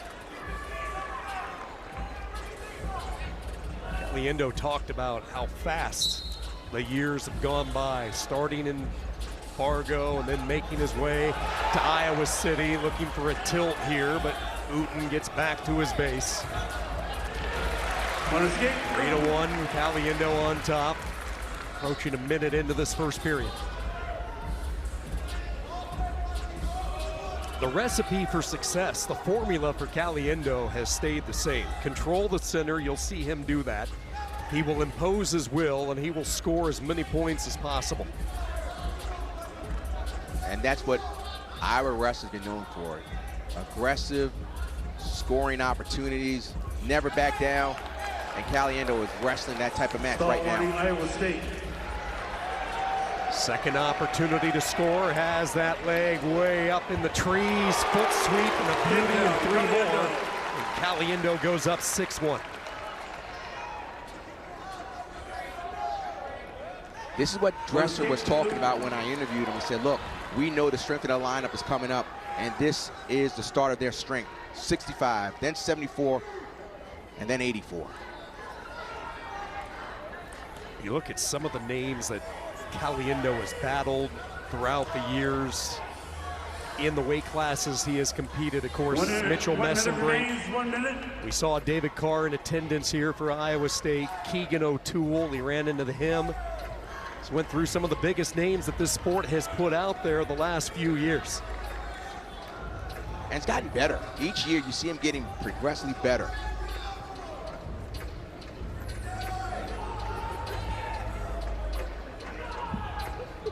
As I mentioned before, Uten is going to continue to wrestle.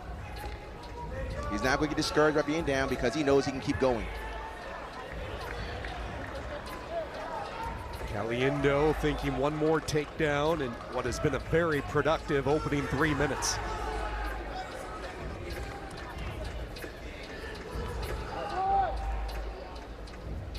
Sometimes it takes a moment to catch the rhythm and the speed of your opponent.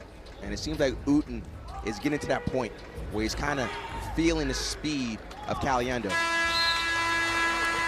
First period belonging to Brands and his senior Hawkeye, Caliendo, 6'2", Iowa. Uten will start underneath. Yeah, he talked about his even keel personality. This is an athlete, just as a parent and you're watching your young student come through this sport of wrestling, this is the demeanor you want. Doesn't get too high, doesn't get too low, soft-spoken, the ability to bounce back. And the drive for continual offense. Uten gets away fairly quickly to start this second period. A little misdirection there by, there was a misdirection there by Caliendo.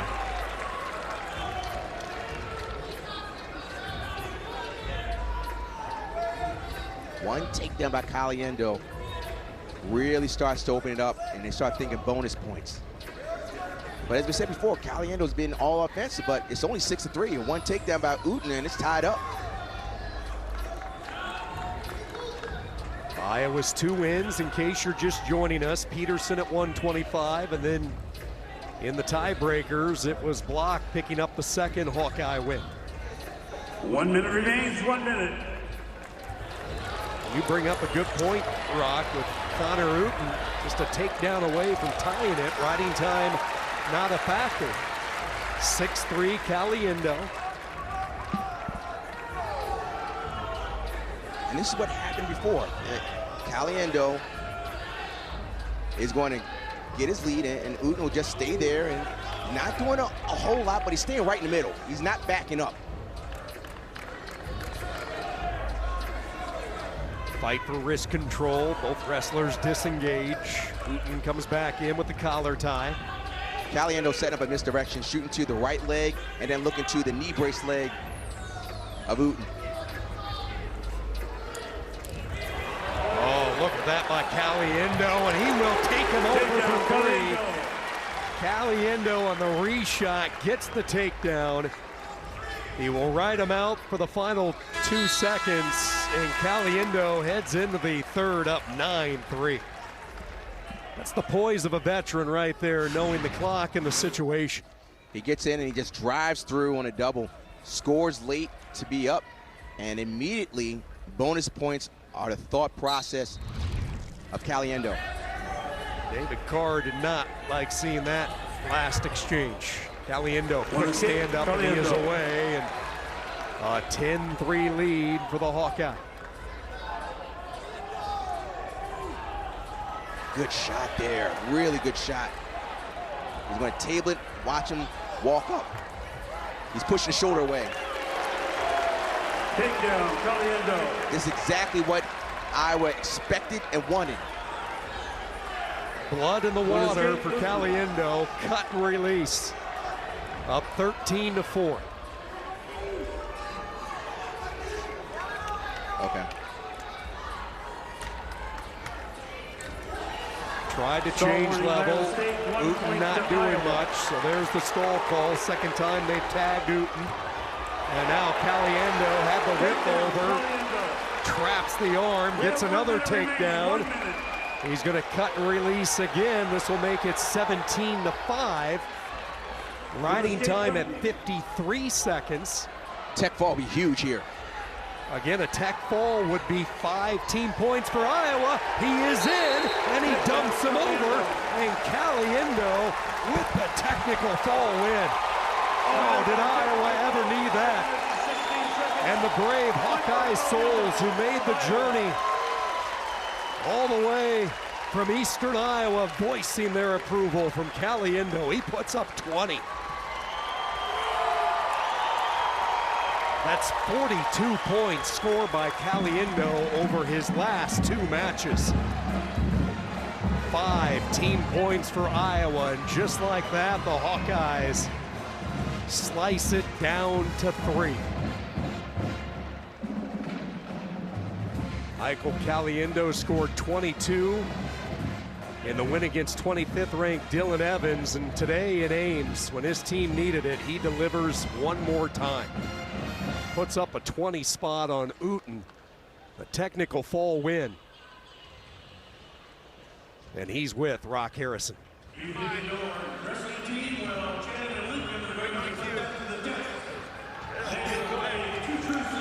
Mikey Caliendo with a tech fall. You look great out there. How is your offense shooting? Felt good. I had that one misdirection. It felt really good. You know, once I get one, they just start rolling up. So I felt good out there. Did you feel any pressure because of the way the dual meet was going to score?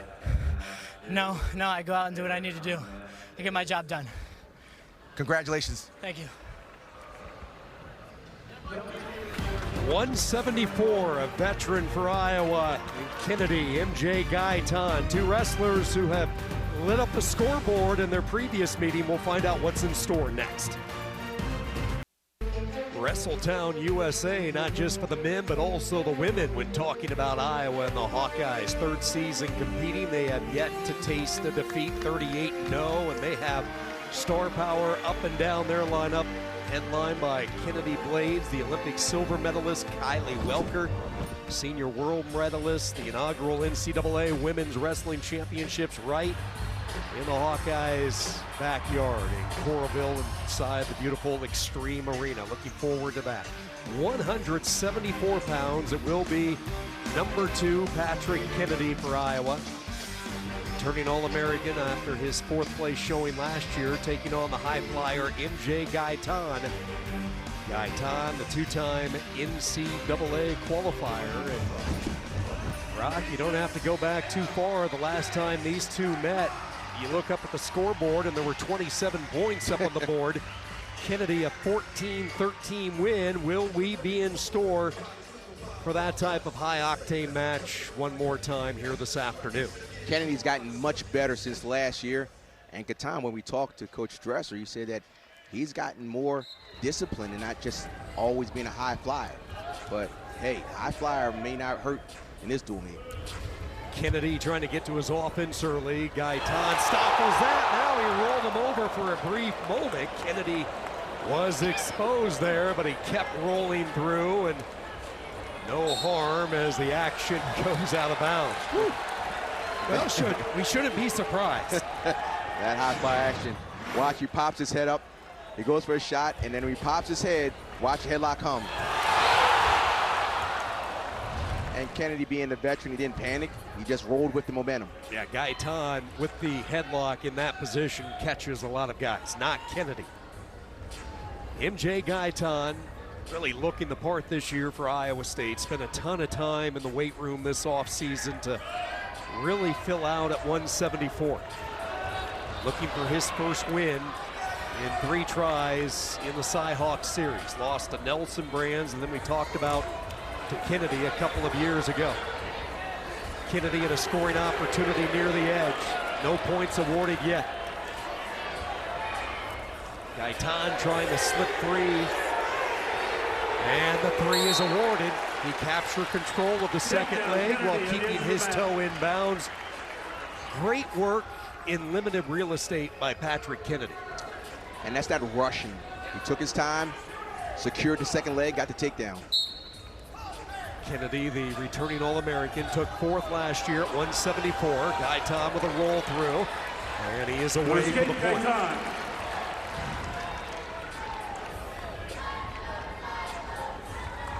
Kevin Dresser told us this week with MJ Gaitan, they're trying to find a perfect balance with him. We talked about he's always great theatrics for a fan because he can hit the big move from every angle.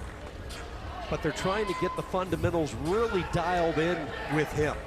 And Dresser talked about it. Historically, when you look at the top 6 wrestlers in the nation, very rarely do they fall for the junkyard stuff. You have to win with the good basic fundamentals, good leg attacks, good defense. He's on the defense here, Kennedy. Interesting, he's going to try and roll him through now. 1 minute remains, 1 minute. So you see, Kennedy was putting his hand in the middle to try and step up. His right hand was trying to blink. Again, he has Kennedy exposed, neutral danger, and he gets the 3. Neutral danger, 3 points. Gaitan snatches the lead. Hey, high flying always works when it's supposed to work.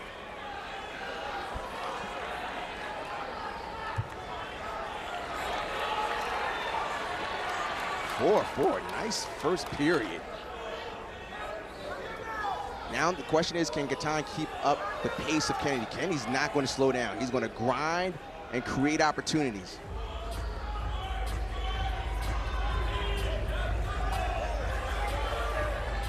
Short time. Final seconds dwindling off the clock. Entertaining 3 minutes. And we go to the second, tied at 4. This is our featured women's basketball matchup on ESPN2 and the ESPN app. Tuesday, #1 UConn returns to Tampa, where they won their 12th national championship back in April. They take on USF, a Bulls team they've never lost to. They're 34-0 against South Florida. Coverage begins at 5 Eastern, 2 Pacific. Gaitan sits out. Comes around to the front side, and Kennedy just cuts him away, and Gaitan with his first lead of the match up 5-4.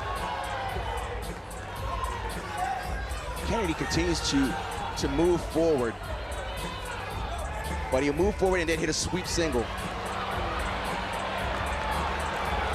You know what? Kennedy felt that. He felt the chin, and then he felt the underhook. He said, no, let me get my hips low. If he kept his hips live, you might have saw a cement mixer.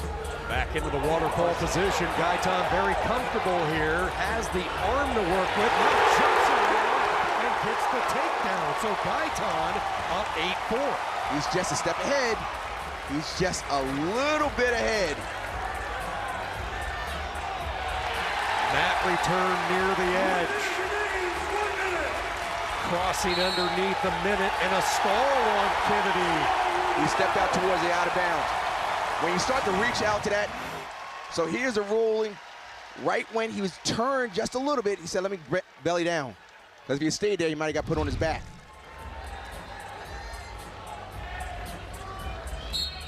Gaitan is just a step ahead. Just a little bit ahead of Kennedy right now. And he looks very composed.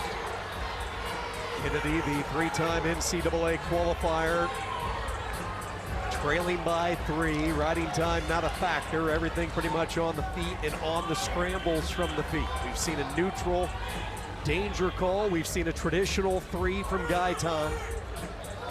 8-5 advantage. 25 seconds and counting, period 2. Iowa State leading by 3 in the team duel.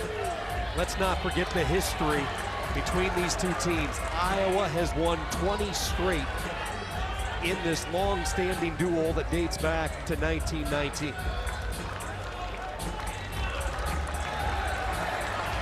Hey, Gaitan is wrestling a very smart match. The fans are behind. They're giving him a standing ovation, even with one period left. They know how important this actual match is for the dual meet. And Sean, keep in our back pocket about this guy named Ben Keeter, who got that 1 point at the heavyweight.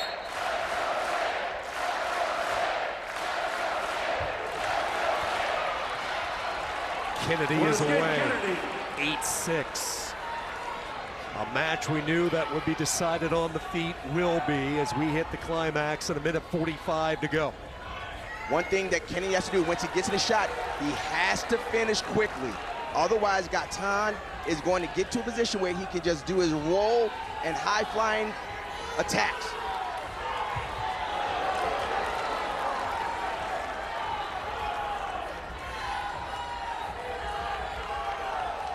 Patrick Kennedy, one of those wrestlers so easy to cheer for. He's a zero maintenance guy, always true to himself. His teammates absolutely love him. Comes in on a double, scroll back here by Gaitan. Heavy hips, and now it's Kennedy. Gaitan with the whizzer still applied. Shoulder to shoulder. We've been down this road before. And they come back up to their feet. Kennedy's got to keep coming. He's got a stall point against him. He's still going. Gaitan has got to stay in the middle. This is the match right here. He's got to stay center. Gaitan is doing a good job of staying right at the eye of Iowa State. He cannot move. He's got to stay right there. We're almost down to 30 seconds. Huge implications for the dual meet. Over under by Gaitan, 25 seconds. Watch an Iranian coming up. Yep. An Iranian may come up. Took the words right out of my mouth. 17 seconds, and we get a stoppage. Patrick Kennedy, time for one more rush. Gaitan has got to stay in the center. He's got to stay center, though.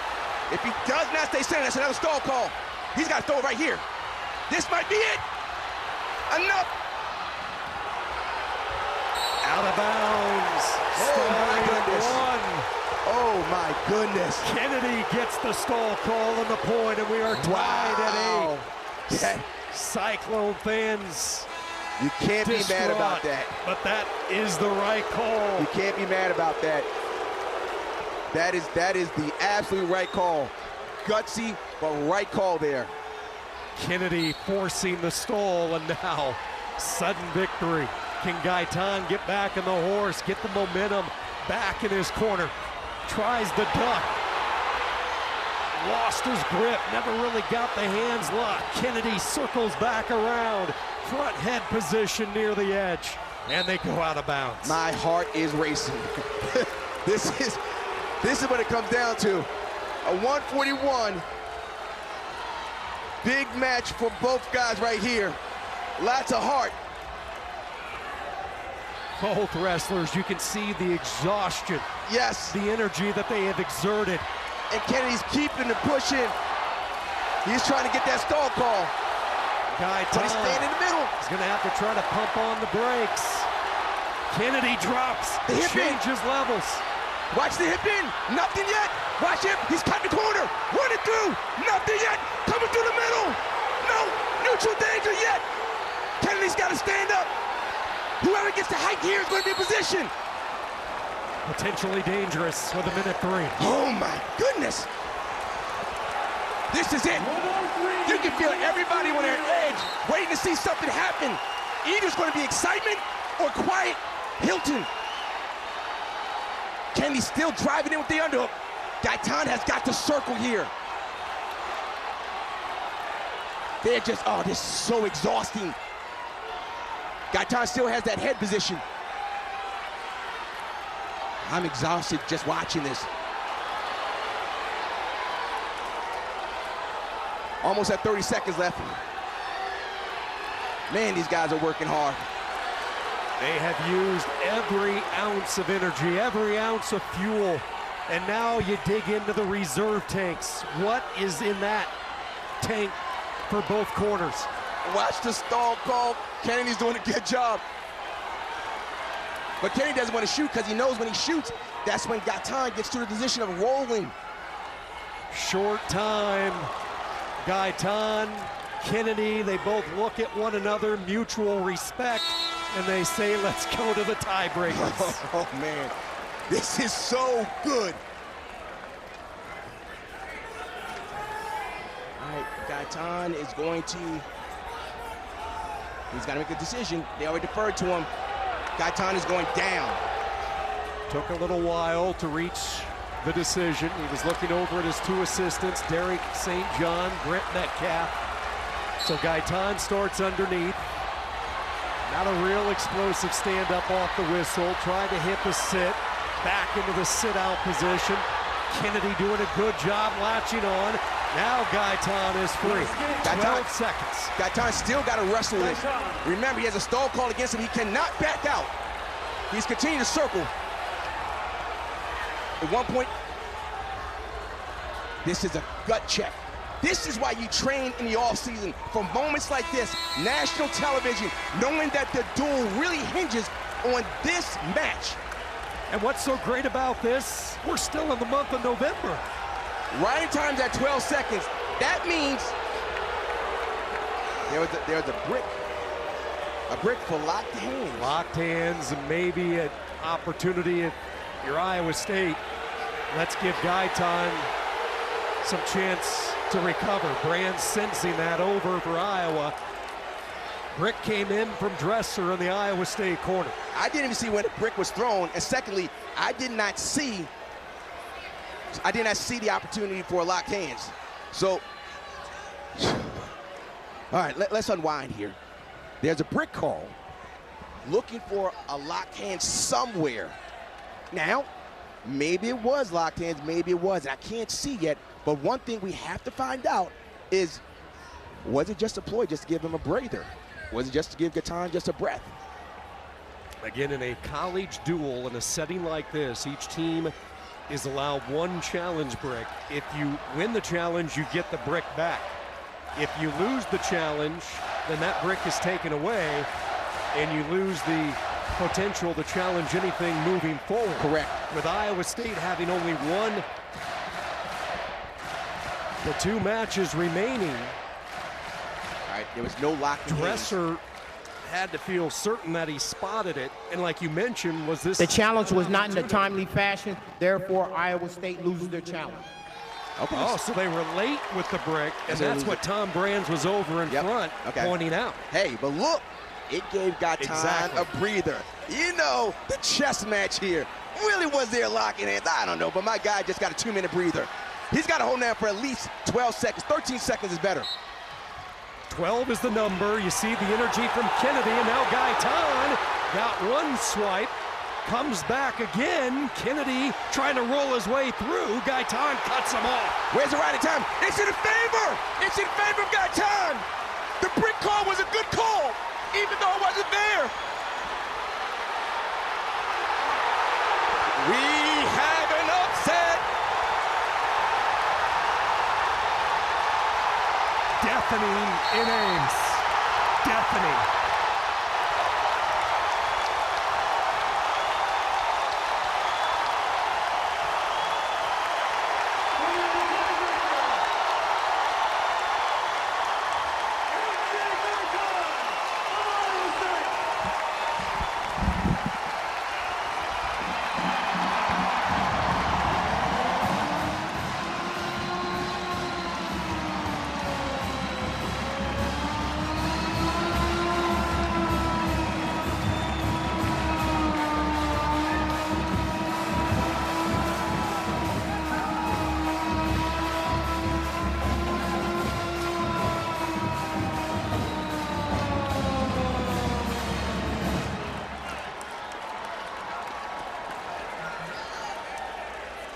Most exciting dual meet that you've ever been in.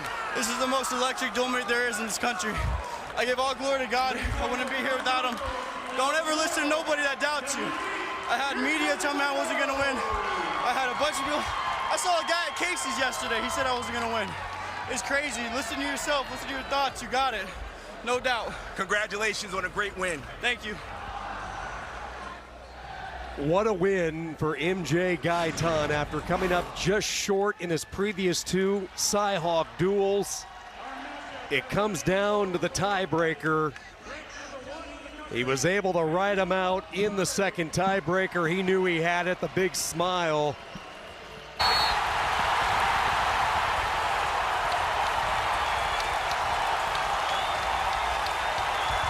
And a little Hilton magic for Iowa State at 174 pounds. My heart is racing. This is awesome. This is awesome.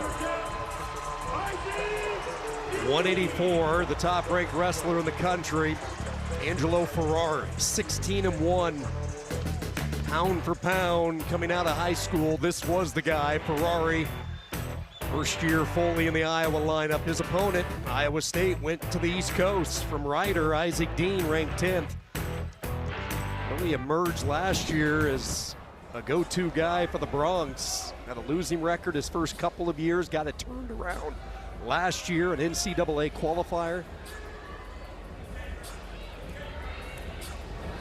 Well, for you mathematicians, you know that Iowa has to win this match. It doesn't matter how they win it. They have to win this match to stay in the duel. It's been quite a start for Ferrari this year, living up to all the hype, 5-0. He's already won Big Ten Wrestler of the Week honors after going a perfect 4-0 at the National Duels in Tulsa, recorded wins over 4th-ranked Zach Ryder of Oklahoma State. He had a sudden victory win over Dylan Fishbach of Ohio State. He took out the number 8 wrestler from Missouri. Had a win against Chris Moore of Illinois, so battle-tested in Tulsa. And he came away perfect, 5-0 this year. Melissa, Texas, number 1 recruit in the country, and this is the guy everybody wanted. Coming out of high school, 3-time state champion. Ferrari family with AJ, Anthony. And Ferrari, you know he wants to be in this position. After a big win by Iowa State, you know he wants the pressure on him to know he has to deliver.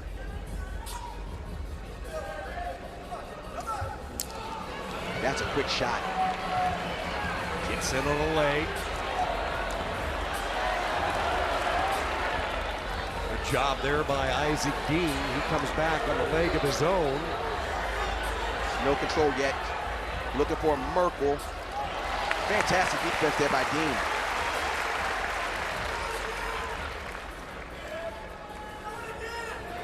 One minute remains, 1 minute. There was little doubt for Ferrari when he came out of high school.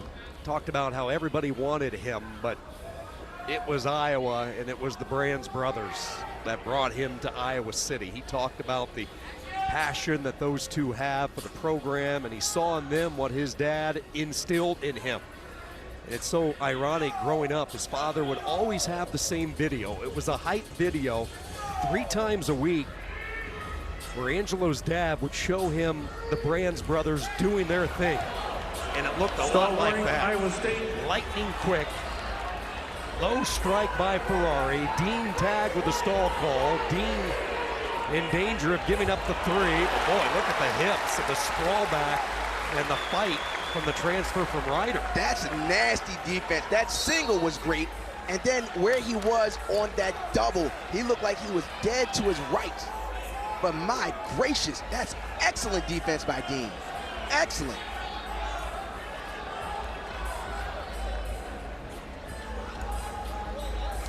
You can feel the tension between the coaching staff. They know how important this is. Dean really came on the scene at the CKLV last year. That's when people started taking notice, like, who is this kid? He's actually really good. So good that Iowa State said, come and rest with us. He was one of the first athletes that Dresser talked to, one of the first guys that Iowa State landed this offseason in the portal, and Dresser started pulling matchups up, and he could tell that he was very athletic, and the thing that he really liked was he was tough to score on. Dresser's goal was to get him to score more points, not have so many close matches this year, and this is a guy that was a late bloomer to the sport as well. Keep in mind, he did not start wrestling until he was in the 8th grade. We're looking at Isaac Dean, and stoppage in the action with 8 seconds to go in this first period. A patented low stance from Ferrari, and nothing through 1. Stall call on Dean, but that was it through the first 3 minutes. I was really impressed with the defense that we saw from Dean here.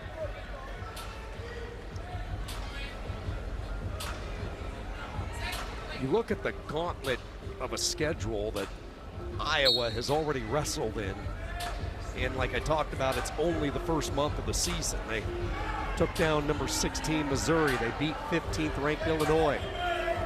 In one of the most entertaining duels I've ever watched, they took down Oklahoma State. And now here they are in Ames. Dean gets the escape and a 1-0 lead. Interesting technique here. When he stood up, he reached across with his opposite arm and pushed that elbow away and then attacked it from that side by Dean. A lot of times you stand up, you see people attacking the same side of the lead leg. He used his other hand to attack.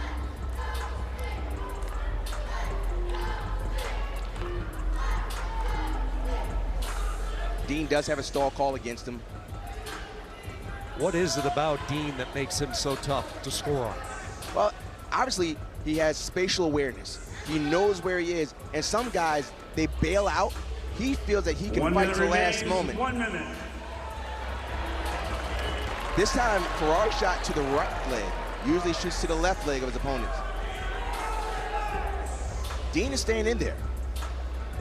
Now, his action have come off of the shots from Ferrari, but nevertheless, he's still showing himself. And when I say showing himself, he's not backing up. He's still there. That's a quick shot again to the left leg.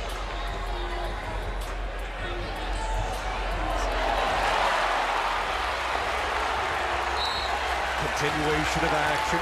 Out of bounds they go, but that's twice that Ferrari has had Dean in a vulnerable position, and twice he's come up empty. He's got some good hips there. Where's a wrist? And you can see that Ferrari's not discouraged. He knows that when you keep getting in like that and keep shooting, good things are going to happen. So he's not going to slow down.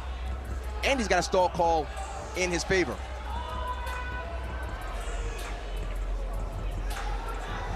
If you're just joining us, we started at heavyweight, meaning we will close at 197. Ferrari, the talented redshirt freshman. Dresser has been close in the past. These duels have been close in recent years. He thought he had Iowa a couple of years ago in Iowa City. They came up just short. Will this be the year for the Cyclones? Ferrari underneath. Draped over the right side of the body is Dean. Nowhere to go with that. Hey, it's 3 minutes. Ferrari's been on the offensive, but it's only a 1-0 match. Can Dean, it's a 1-1 match. Can Dean get to a position where he gets that sneaky takedown? But we all know that Ferrari's extremely tough to take down.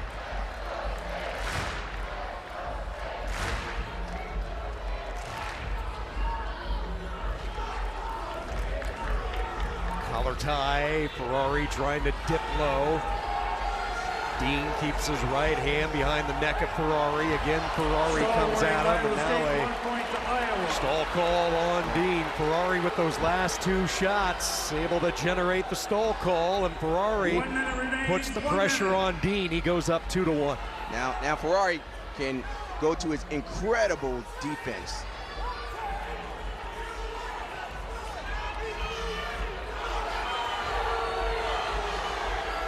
So Ferrari, he knows he's up, and he knows he can trust his defense. And there hasn't been a committed shot by Dean either.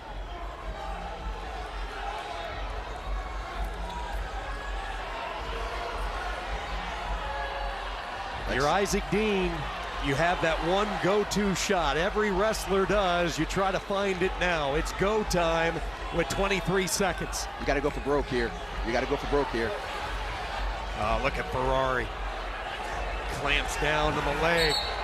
Now has the leg curled up in a potentially dangerous situation. Iowa corner not liking that call, but it is what it is, and 14 seconds to go. 2-1 Ferrari. Stall call the difference right now. Drops down to his patented knee on the mat. Dancing around the center. Up and over and taken to his back. Boy, Dean doesn't want to give up a late fall here, and he won't. And Angelo Ferrari delivers as he silences the crowd. Iowa right back into it, setting up the drama at 197. And Ferrari says, quiet down, Hilton Coliseum. Quiet down. They just got louder, but it wasn't loud for cheers. Oh, this is awesome, the Cyhawk duel. Building up the drama.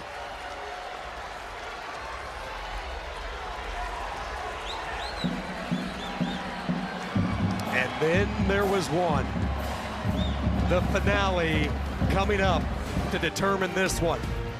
Will it be the Division III transfer or the 4-time All-American in his first Cyhawk? We're about to find out.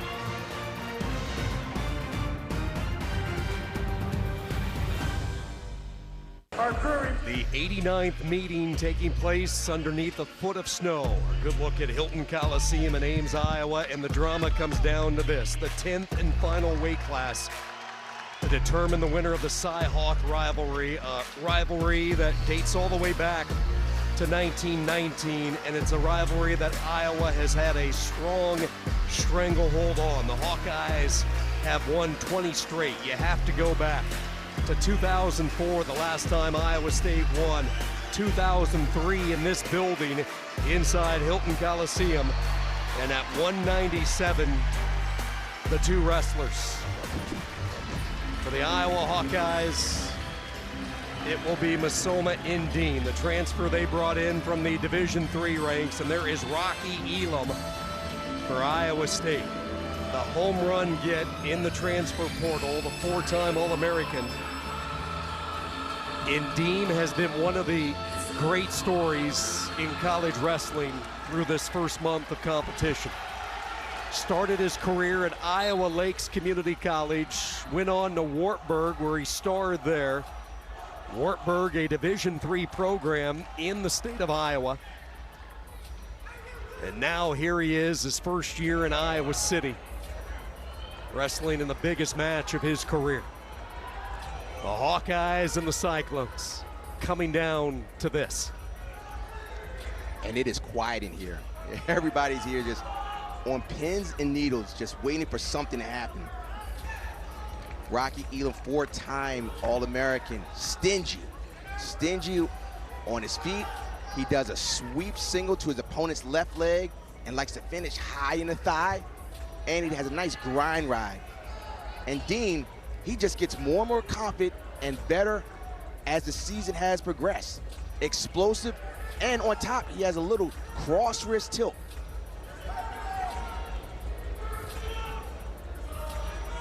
You could feel the tension.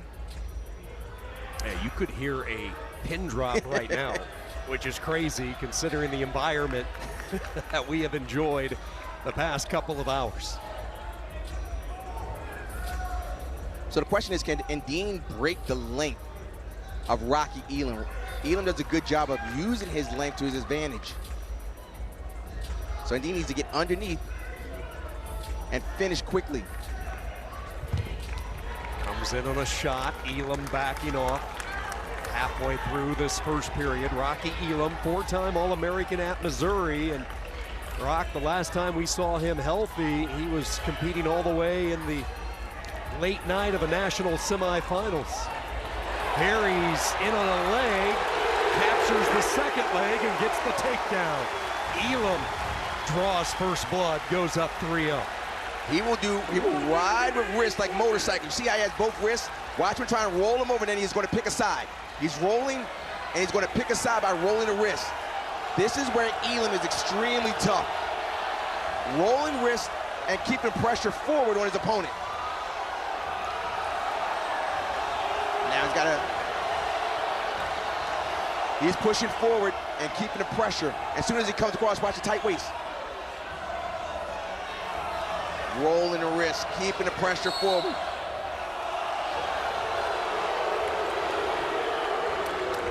So the official said no one can improve, so we're going to call this stalemate. Elam lost the contact. He will get it put back in. You look at his All-American runs into the semifinals 2024, ended up 6th, reached the national semis in 23, took 3rd, 4th place in 22, and then 5th as a true freshman for Coach Smith in Missouri in 2021. Keep in mind, 2 of those 4 years, he was wrestling with injuries that required surgery immediately following the year. That's why he was a no-go last year. Just had to let the body heal. Hit the portal, thought it would take about a month or so for him really to commit to a program, but it only took a weekend before he decided it was Iowa State and the staff Kevin Dresser has that he wanted to finish his collegiate career with. And Dean, he does a knee slide. You see that right knee, that's what I meant. He's going to slide it forward. Now when he tripods, it's good for Elam because Elam can put the weight forward.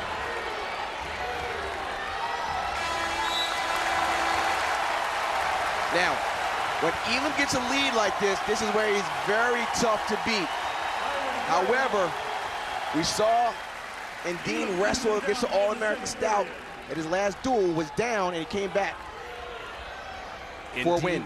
Dean has been a giant killer. You mentioned the come-from-behind win that sent Carver to a frenzy, rallying to beat 4th-ranked Max Stout. He went 4-0 at the national duels. Pinned Missouri's Evan Bates, clinched a win over 10th-ranked Cody Merrill of Oklahoma State. He has delivered in this opening month for the Hawkeyes. A mat return of Elam back down. Cuts into the Elam riding time. Elam turns, faces, Indine still with control on the leg, so we go back to the center. You can see Indine reaching for the cross wrist. When I say cross wrist, he's using his right hand to reach across to his opponent's left wrist. That's why we call it cross wrist. He's going to try and hit that and go for a tilt. Same thing that happened with Echmendia. They're putting their arms out so the opponents can't grab the wrist. Elam away, he'll extend the lead. Loses his riding time advantage with Indine, and a 4-0 lead for the new Cyclone in his Cyhawk debut. The Elam name, his brother Zach, a 2-time All-American heavyweight at Missouri.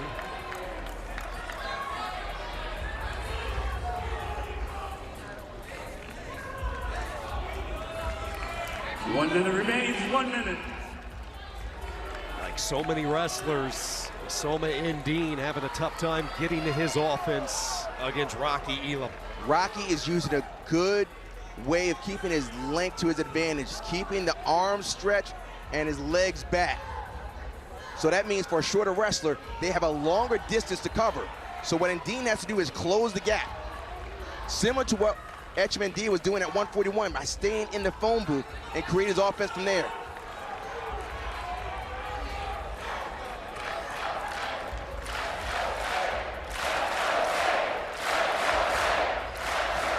The echo of Let's Go State bellowing through the arena here at Hilton Coliseum.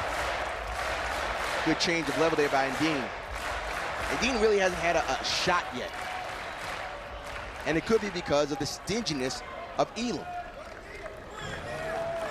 So as we go to the third period, let's just lay it all out. Iowa State leading by 3.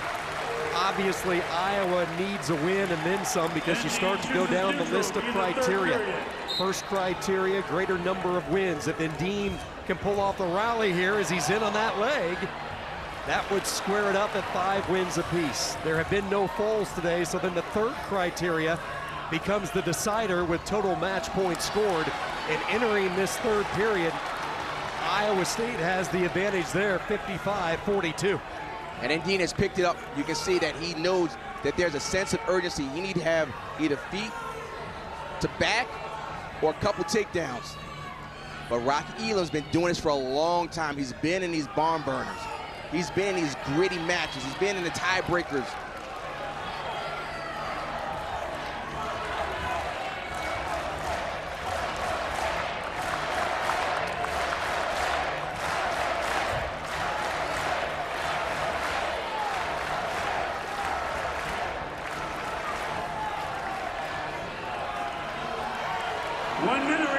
One minute.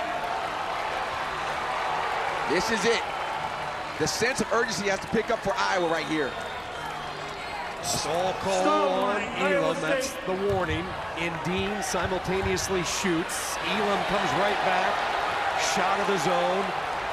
In on the leg, Indine keeping the far leg stretched away from the right arm. This might be it. Elam trying to hook it, gets the 3. Still has his toe inbounds. Kevin Dresser realizing this might become a reality. Elam goes up 7. Dresser says keep him down. This place is going crazy. And it's still 28 seconds left. Lots of things can happen, but Iowa State feels it.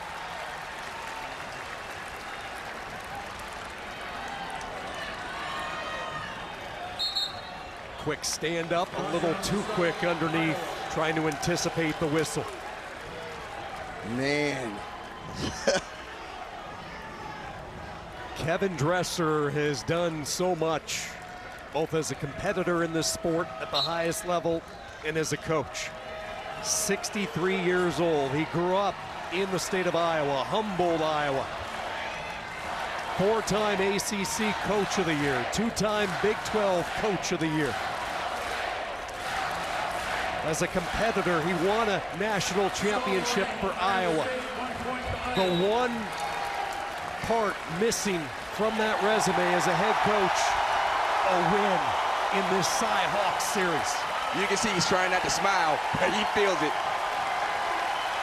7 seconds, 10,000 strong, braving more than a foot of snow and a winter storm warning to come experience this moment.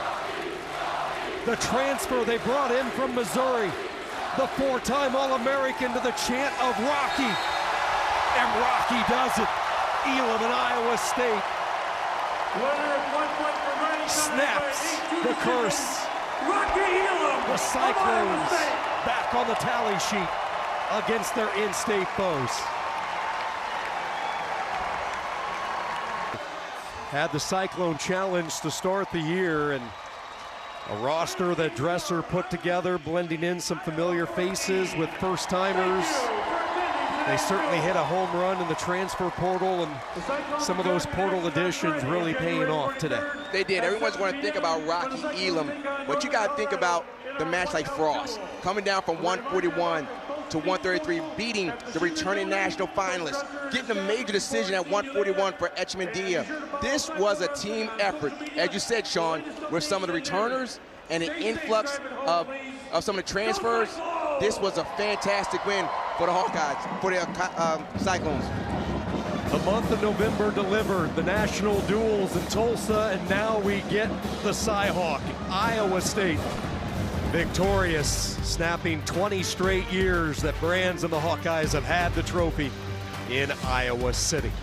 For our fantastic crew here in Ames, alongside Brock Harrison, this is Sean Kinney saying so long from Hilton Coliseum. Iowa State knocks off Iowa 20-14.